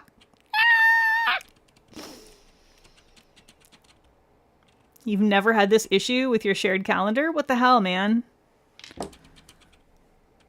What shared calendar do you use? It's a huge pain in the ass. It is, in fact, a huge pain in the ass. I don't need a notification for every single thing. And I mean, it's just doing what I told it to do, right? Like all technology, it's always just doing what I told it to do. I told it I want to know about, new things in the calendar. Because I want to know about new things in the calendar. I just don't want to know every single night about every single notification.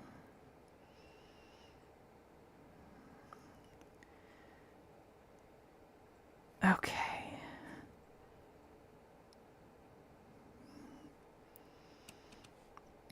It would be nice if it just waited and said 8 new notifications or whatever, right? 8 updates to calendar. Would you like to look at them? That would be fine. That would be very reasonable behavior. One notification that says, hey, a bunch of stuff just changed. But no, I need to have a notification for each and every one of them. Because phone said so.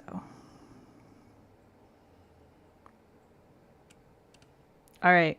I'm enjoying this snake even though it's wildly unrealistic.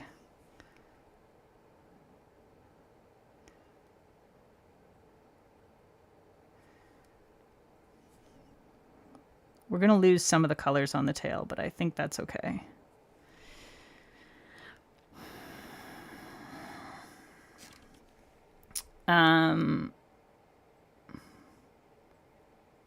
Oh, you use Google Calendar? Yeah, we don't do. I mean, we do everything in iCloud. We're basically trying to not use Google for anything if we can help it.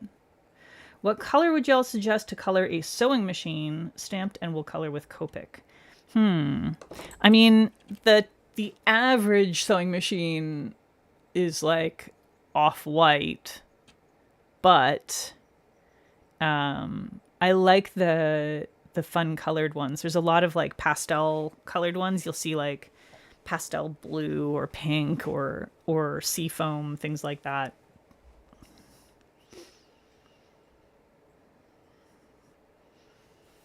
Yeah, I mean, there's the white ones with hollow and shimmer that they're kind of like that. There's sorry, snake. I'm on to snakes now. The white snakes that are like slightly off white with that sort of iridescence. There's also black ones that have the iridescence, but it's not like this. But I'm kind of trying to, with this, I'm kind of trying to ride the line between realistic and just being a rainbow. So yeah, it's at least as much rainbow as it is snake.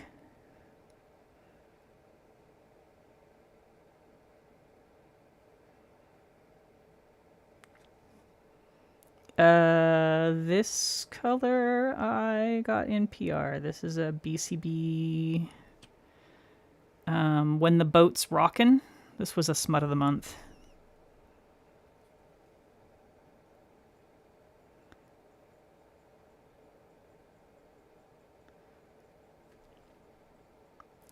Just FYI. Nothing else I have used so far has been PR.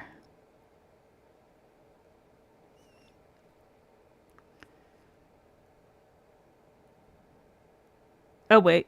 No, Corny I actually purchased. That's right. Corny I purchased.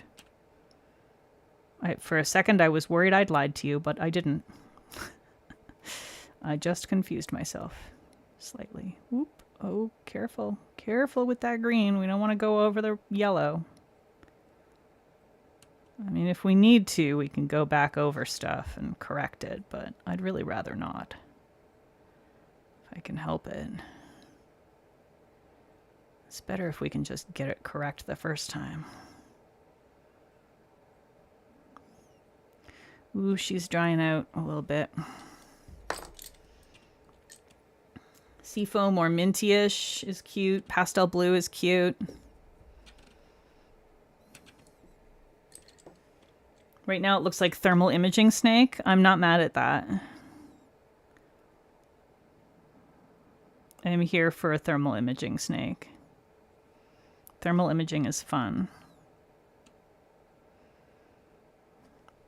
I got to play with a thermal imager for work at one point in time. I was like setting it up to try and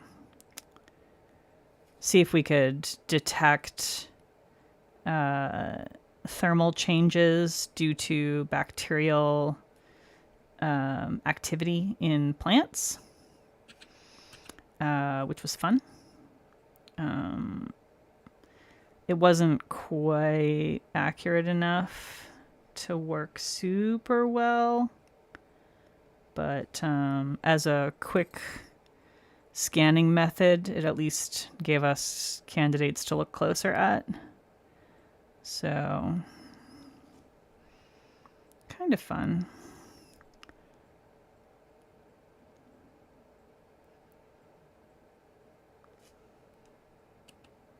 But yeah, in general, thermal imaging in plants, challenging. Not impossible, but challenging. Because everything's happening within a few degrees of whatever the ambient temperature is. Obviously. The soil is usually cool if it's wet. The plants are usually fairly cool.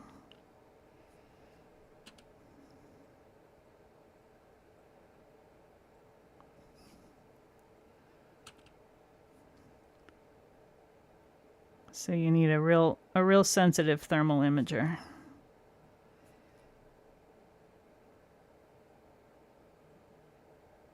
Okay. The snake is so rainbow, you have retrieved the spawn. Hello, spawn. Does the spawn know that you call him the spawn? Does he know how cute that is? Ah! I just totally dropped my acetone. Damn it.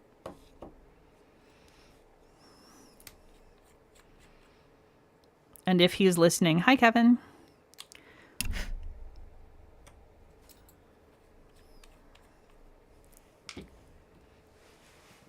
What time are we at here? Oh, we're making decent headway here. I am glad. All right. Gonna use this. This is fresh pedicure from Cracked. Seemed like it would be a fun blue to use. You don't know if he knows when he comes down from getting his gymnastics stuff on, you'll ask.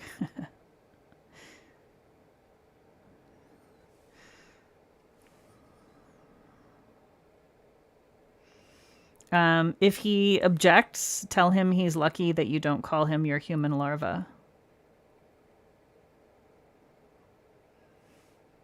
Which is a thing that I have referred to Carmen as on occasion. Thankfully, she has a sense of humor about it. Not everyone thinks that that's funny or a compliment for some reason.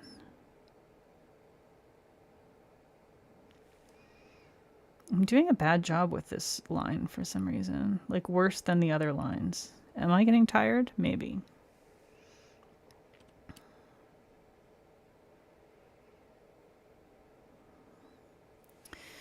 All right. Next section. I don't know if we're going to get any purple on this segment here. We'll get it on the other half, I guess. The other side of the nail. We're not going to think about how this snake works in the areas that we can't see.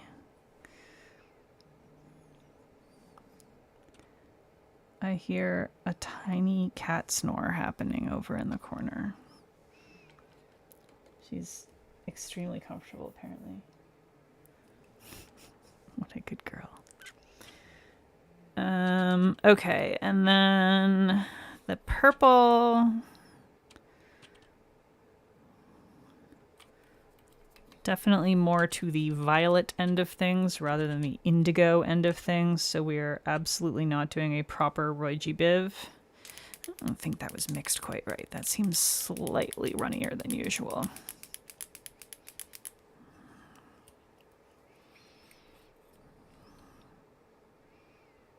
That's a little better. All right. Now we get our purple on here. I am going to have to add a little black eye, I think, on this little snake friend.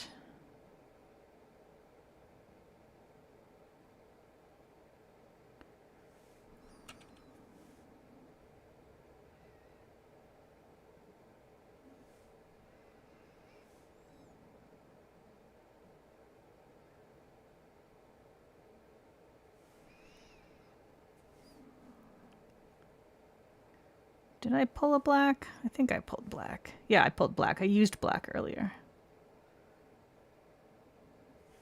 Apparently the brain is really functioning at top speed at the moment. I'm gonna need another coffee when I'm done. It's gonna be a 2 coffee day. It's not usually a 2 coffee day, but I think today is gonna be a 2 coffee day. I try not to do 2 coffees in a day too often because my digestive system complains about it. If I do it, it's fine if I do it once in a while, but if I do it too often, then I start to have problems. Which is very sad. I used to be a million coffee a day person. It was like infinite coffee action. And I just, at some point in time, my stomach started to say, hey, you know what? This is actually not great. And I would like it if you would stop now, please. And then it started to assert that quite strenuously.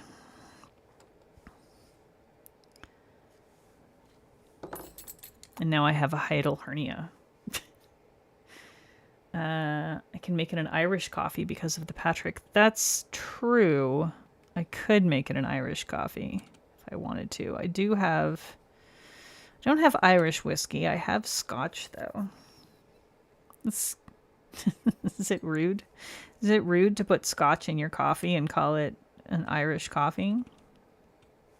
Probably. I am more Scottish than Irish by a fair margin, though. The parts that we know, or that I personally know about for sure, are Scottish and English. But there's apparently just sort of some mutt stuff happening a couple of generations back. So, which, you know, I mean, British Isles, it happens. Okay, do I need to, there's a couple of spots I want to just tidy up a little bit. Yeah, I don't know if we have any Baileys. Bailey's is just Irish whiskey with like cream and sugar, I think. Is it not? I'm fairly certain.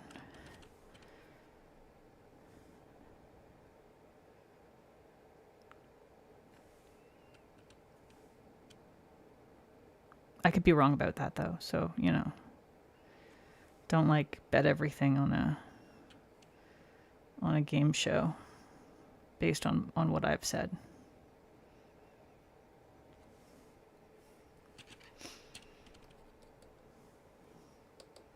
I don't know if it's faux Irish or real Irish, to be honest. It is tasty, yeah. There's no doubt about that. It's tasty shit. Okay. I'm gonna go back over the foam because, yeah, I think that adding that little bit of reflective was a mistake on the foam. I thought it would be okay, but it definitely added a bit too much speckle to it. So I'm gonna go back in and correct it.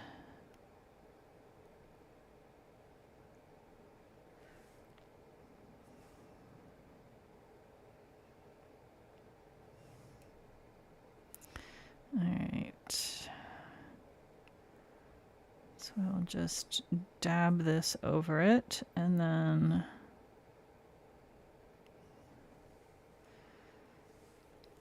add a little bit that doesn't have the hot honey mixed in.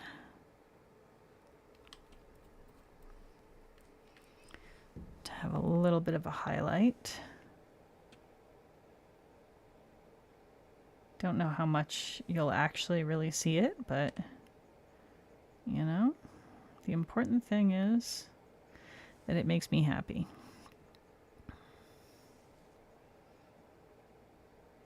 And if it makes you happy, it can't be that bad. I fucking hate that song so much. If it makes me happy. And more shimmer. Yeah, it's done. Do I feel like I need to sort of delineate that meeting. Be right back. Okay, bye. Ray is going to miss the vote for what green I put on my other hand, because I'm just going to do a straight color on my other hand. But I do feel that it should be green.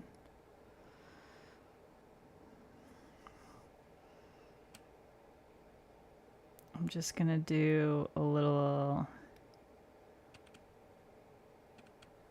white for the rim of the mug.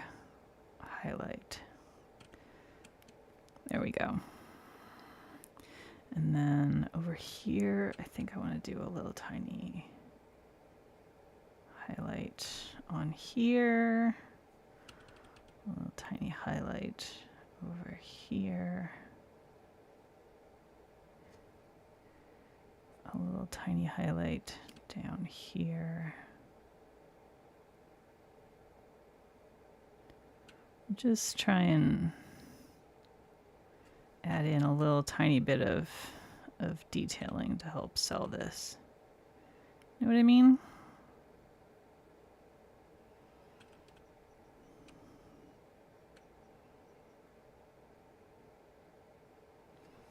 I went a little too far in that section there. You've got the brain cell for green vote? All right. As long as someone has the collective brain cell between the two of you. It doesn't really matter which one of you has it, I guess. Okay. Need to make some brown sugar.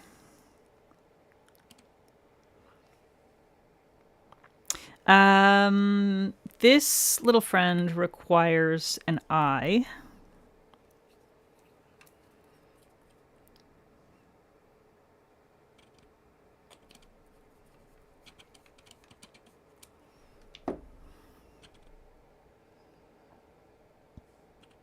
Which I think should go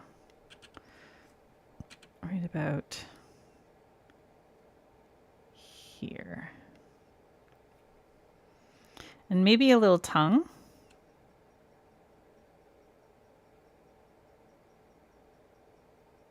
Why not? There we go. Little tongue, little eye. I think we're going to call it.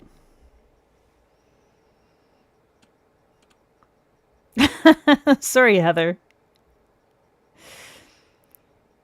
You have a bunch of molasses from cookies, so you're using it to make your brown sugar fresh? Yeah. All right, here's our little pot of gold. I think we can probably get rid of this now. There's our pot of gold. And here's our rainbow. He's pretty cute.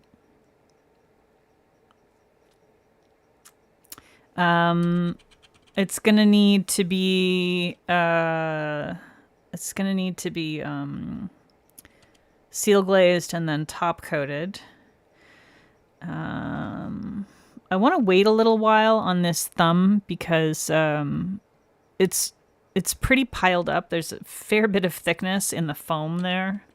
You can see, yeah, see the ridge there? It's like fairly thick there, so I want to give it a little while before I do any top coating with it. Otherwise, I'm going to have the wrong kind of bubbles. But we can do my other hand, which is just going to be a solid color.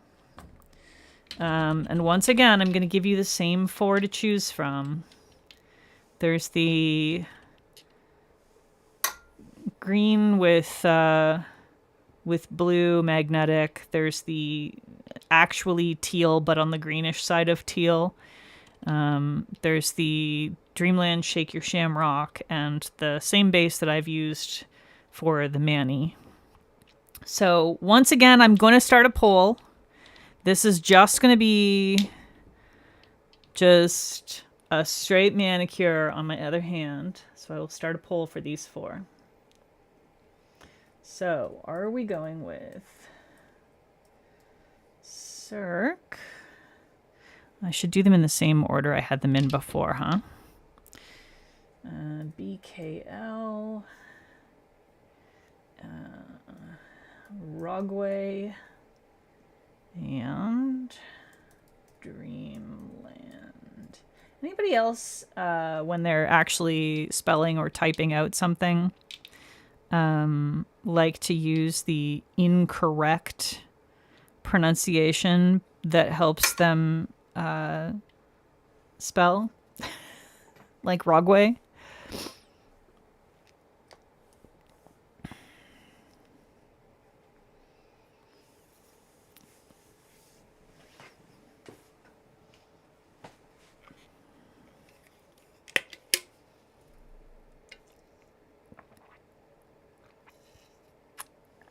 Yeah, time zones are a thing.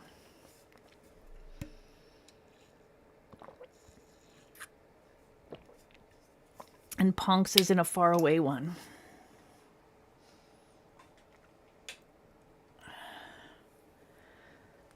On your other hand, you're wearing gold flaky hollow top coat and your purple polish has green shimmer. Cute. Yeah, Wednesday.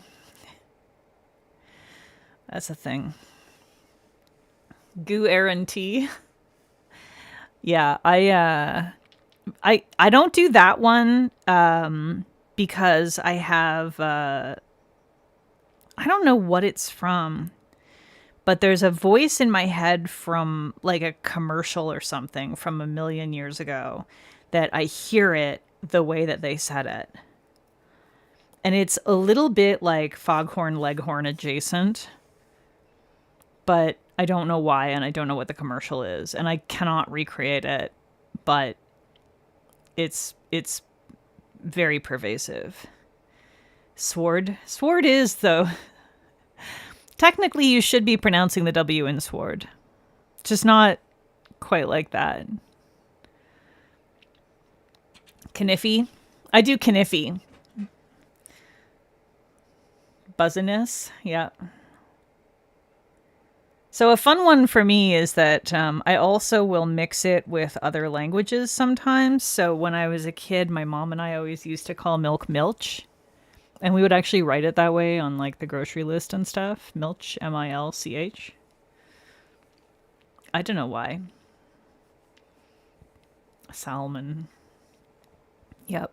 The other day, Brian's not usually in the kitchen when I'm baking.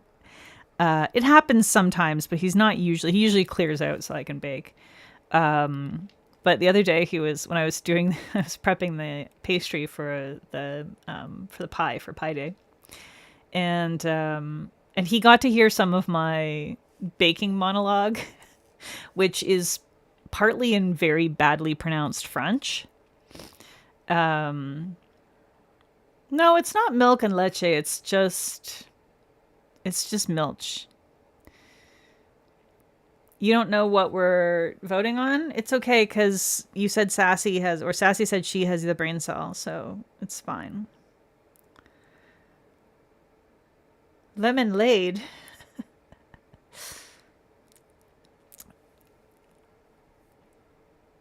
Let's see.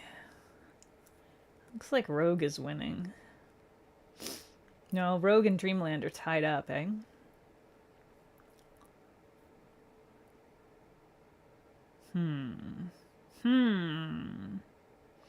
I haven't voted. But I guess I can break the tie. Oh, Rogue just pulled ahead.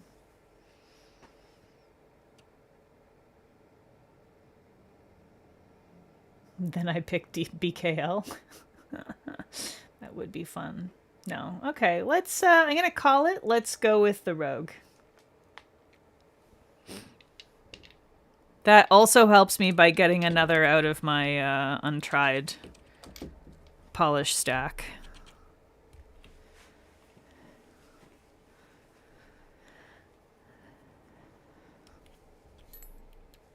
So this one is I Put a Spell on You. Frightfully Fun Imagineering is what it says. Where did I even get this one? What is this from? Is this one of the ones that I picked up at PBE, or is this like, did I pick this up later? Sometimes I don't know where stuff came from. I don't know how long it's been sitting on my untried rack, but clearly too long if I don't remember where I got it from. Maybe I bought it more recently. I did buy some Rogues. Was that Black Friday? I think it must have been Black Friday. I bought a bunch of Rogues. Yeah, I'm definitely going to wear the BKL soon for sure.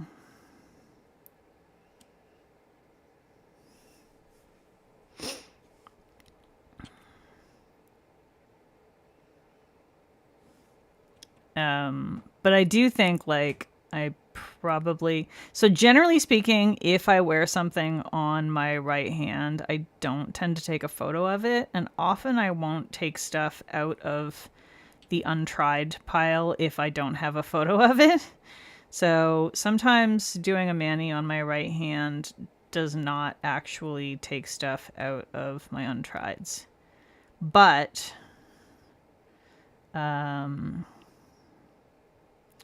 sometimes it does mean that I'm willing to let it go out of my untrieds if I have used it on my left hand in nail art and my right hand as a full swatch, even if I didn't get photos of the full swatch. Because I at least have something that shows what it looks like, and I have seen how it applies, so I know whether or not I hate it. Whether it's going to piss me off. It's enough to know if it's like an instant destash or anything like that.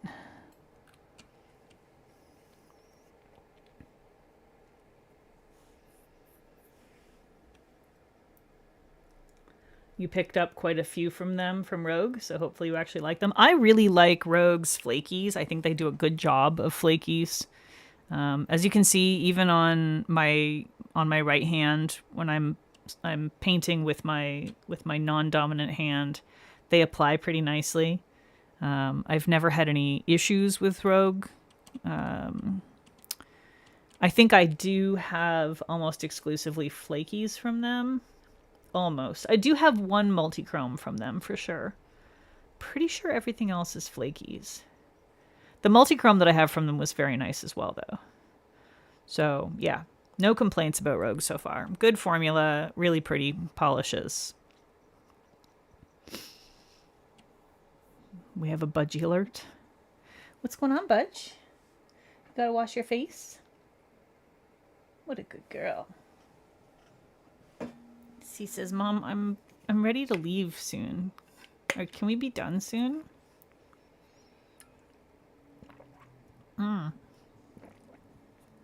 She hasn't had TREATS yet. Unless Brian gave them to her before dropping her in here, but I don't think that he did. They usually get afternoon TREATS. I can't say the word because she knows it. They usually get them at like 3 p.m. So they have afternoon ones from Brian and evening ones from me.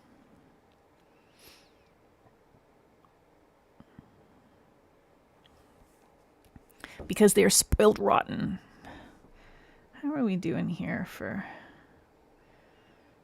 not bad. I think we can go ahead and put seal glaze on.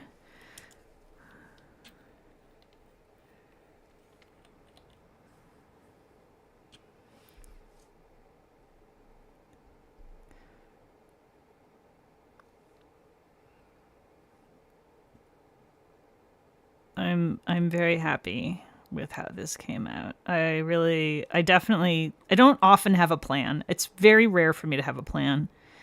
But this one it just came to me and I went, yeah, no, I gotta do that. I gotta do that. And I'm happy that I did because it's everything I wanted it to be. Profoundly silly.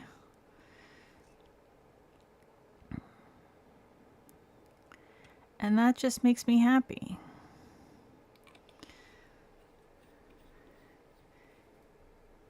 What you gonna do, little one? Do you have any thoughts?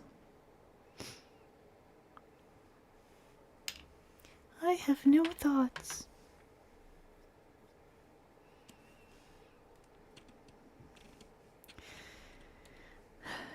I love when a plan comes together nicely. See, now you just got the A-team in my head. I love it when a plan comes together. I'm too old. Probably nobody, well, maybe a couple of you are familiar with the A-team. I'm sure some of you at least are aware of it, but it was such a good show. Just gonna add a little bit of thinner to this. I feel like it's just a little thicker than I really want it to be. Brown sugar made, and you are restocked. Excellent.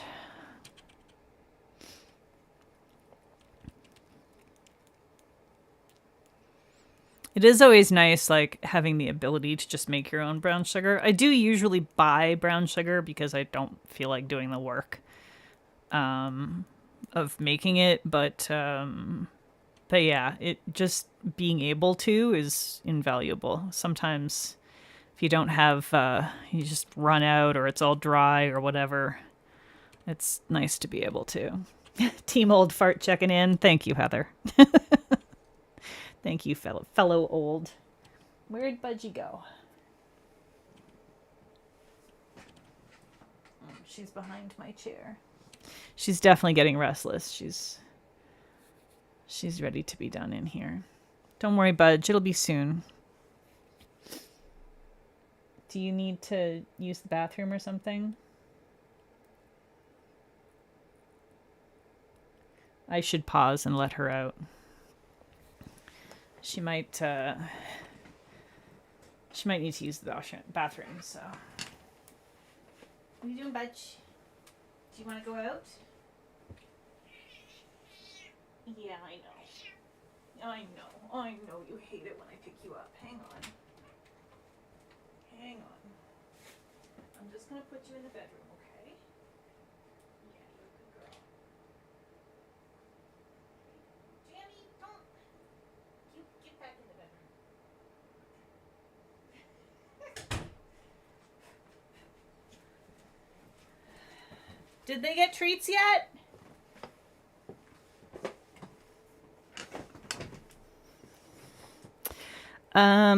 Stan makes her mix it super easy, yes. But not as easy as purchasing it. Trying to find out if Phoenix jellies are good, and there's one photo of each color on Nailland. Oh boy. I don't think I have any Phoenix jellies that are like just jellies. I can say that I haven't had a problem with any of their formulas so far.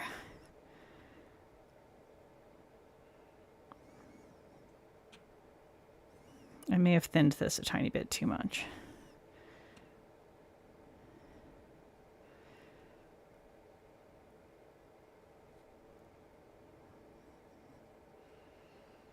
I think it's okay.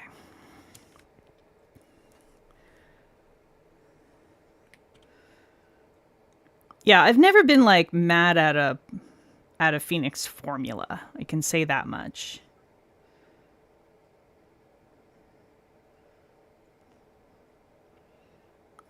There aren't any Phoenix polishes that I've gotten and been like, oh my god, this is such a pain in the ass. I hate it.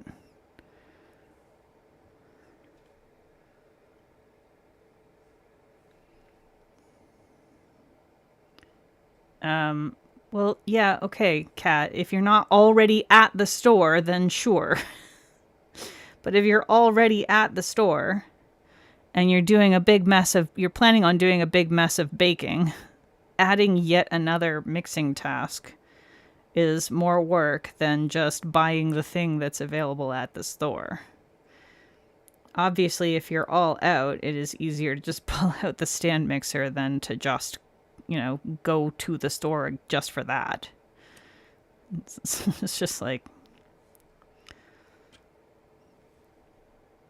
I said, if I'm all out, it's great, but I tend to purchase the stuff rather than make my own all the time.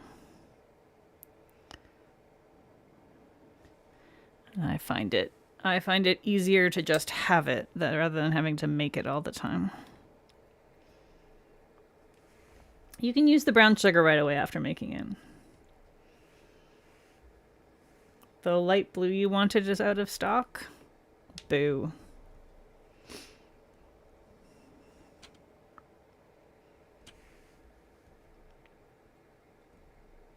Oh, yeah. If you are not going through enough brown sugar to keep it fresh all the time, then either you should be making your own in smaller quantities, or you can have a proper storage container with a little terracotta disc that gets moistened and dropped in the container, and it regulates the moisture for the whole thing. Some people use a slice of bread, but I prefer not using a slice of bread because it can introduce a source of mold. So I prefer not to do that.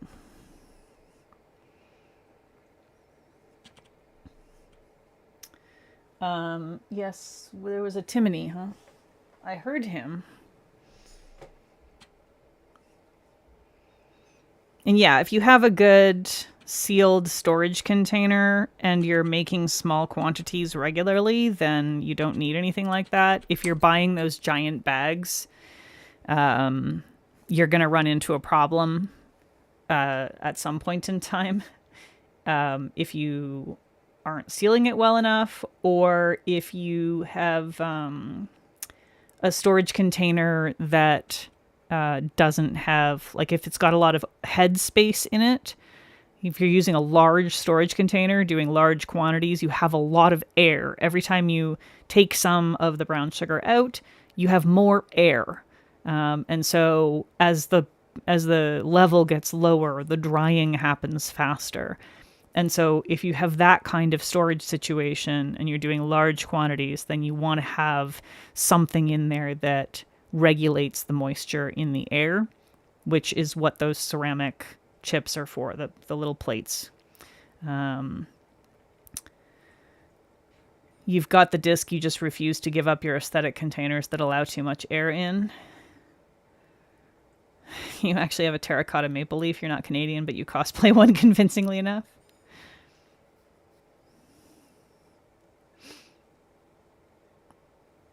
Yeah, if you're using a smaller container, then it's less of an issue for multiple reasons. One, you have less air, less volume of air in there at any given time. And two, of course, it means it doesn't sit around as long.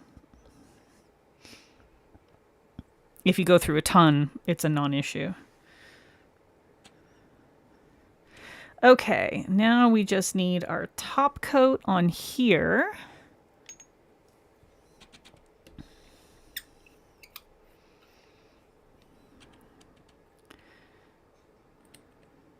I actually keep my brown sugar just in the original storage bag. I use a clip to close it, and then I put that inside a Ziploc freezer bag. And it basically stays good pretty much infinitely like that. So that's how I deal with mine these days.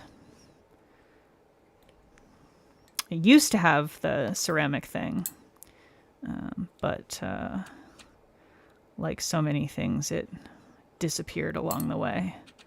And I have not replaced it. And I don't care about aesthetic containers. I don't have counter space to put my containers out. They're going to be in the cupboard no matter what, so there's no point in making them aesthetic. So I just use the original bag because it works real well as long as you put it also in a secondary bag and it is properly sealed up. You're in such a dry climate, even small amounts dry out after a couple of months, yeah. Extra bonus, molasses can be used to make yummy cookies. Yeah, I always have molasses in the house. It is critical for so many recipes. And it's also really good even for a lot of savory foods. Molasses in small amounts makes many things more delicious.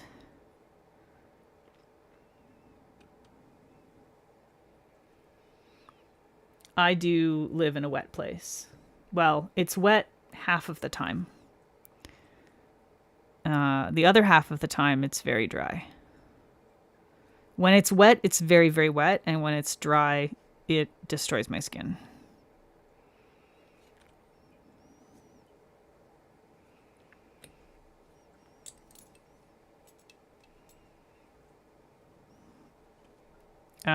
Even back home in Toronto, though, which is significantly drier than here for a significant proportion of the year, I had never had a problem doing the original bag tightly sealed and then inside a second bag tightly sealed. You roll all the air out, make sure it's thoroughly sealed, and then double bag it, roll all the air out, thoroughly seal it. I've never had an issue with that. Lasts for a decent amount of time. But like, I also go through a fair bit of brown sugar, so it's never going to be sitting in my cabinet for more than like 6 or 8 months, right?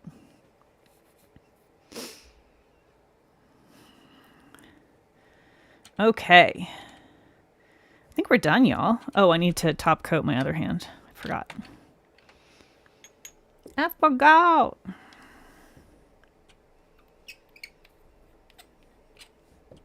And then we're done. It's nice opacity on just 2 coats. It's good. Rogue is one of my favorite brands for flakies. Rogue and BCB are my 2 favorite brands for flakies.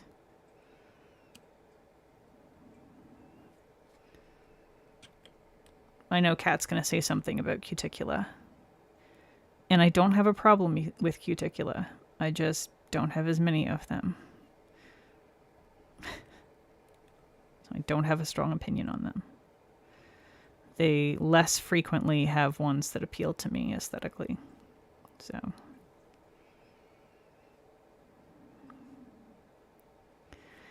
there are many brands that make good versions of things that I just don't have as many of, and it's fine. Or sometimes any of.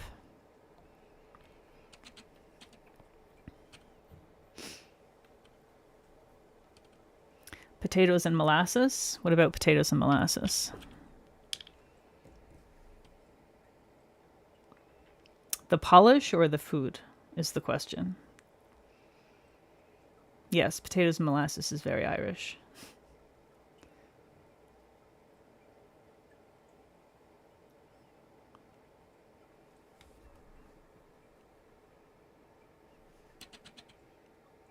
So I know that it is technically a teal base, but I do feel strongly that this vibes green. It vibes more green than it vibes teal for me. Like a bluish green, but it vibes more green.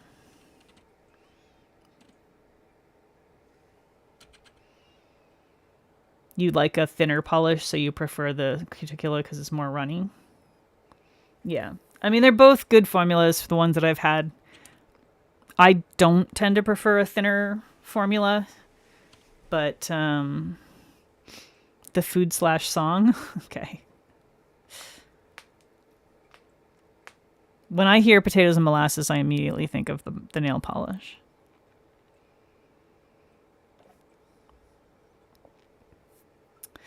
All right. Y'all, we're done. We're done. We're finished. We have our beer and our snake and our other hand, and we're finished. All is well. We did the thing. I love it. Also, my little skeleton friend has officially entered spring. These are some little pipe cleaner flowers that were made by a little girl who was selling them. It's a couple of years ago now. I don't even remember where the hell we were, but this little girl was selling these things and had to pick up some, of course, because if a little kid is trying to sell you something that they made, you're actually legally obligated to purchase something if you're capable. Skelly Stripper is very festive, yes. Yes. It's giving. We're done. We're finished. So Thursday is the 20th. Is that correct? That's correct. I don't have anything specific planned for that. I might end up. So I have a collab that's due, I think, on the 20th, but I think that Ashley might be willing to let me enter my Manny late. So I may end up doing a Manny for that collab on Thursday night. If not, I don't know what I'm going to do. Some kind of nail art, something. We'll figure it out. As always, if you have suggestions, I've got a couple of, I've got a few streams. I think Thursday and Tuesday, I have free for streams, and then I think the following Thursday, I'm not sure if I have a collection that I'm not sure if I'm allowed to start talking about it on the 27th or if it actually like is available on the 27th. So I need to clarify that. And when I know that, then I'll know whether or not I'm going to be doing that on the 26th. 20th is a Friday. Am I a crack baby? I am a crack baby. So it's the 19th. Okay, yeah, so I will. I'll do, I guess that means on Thursday I'll do, of course, Thursday is the 19th. Today is Tuesday the 17th. That's how days work, and also numbers. I am smart. I am very smart. So yeah, I'm going to do a collab Manny. I'm going to do a collab Manny on Thursday night. It's a water collab.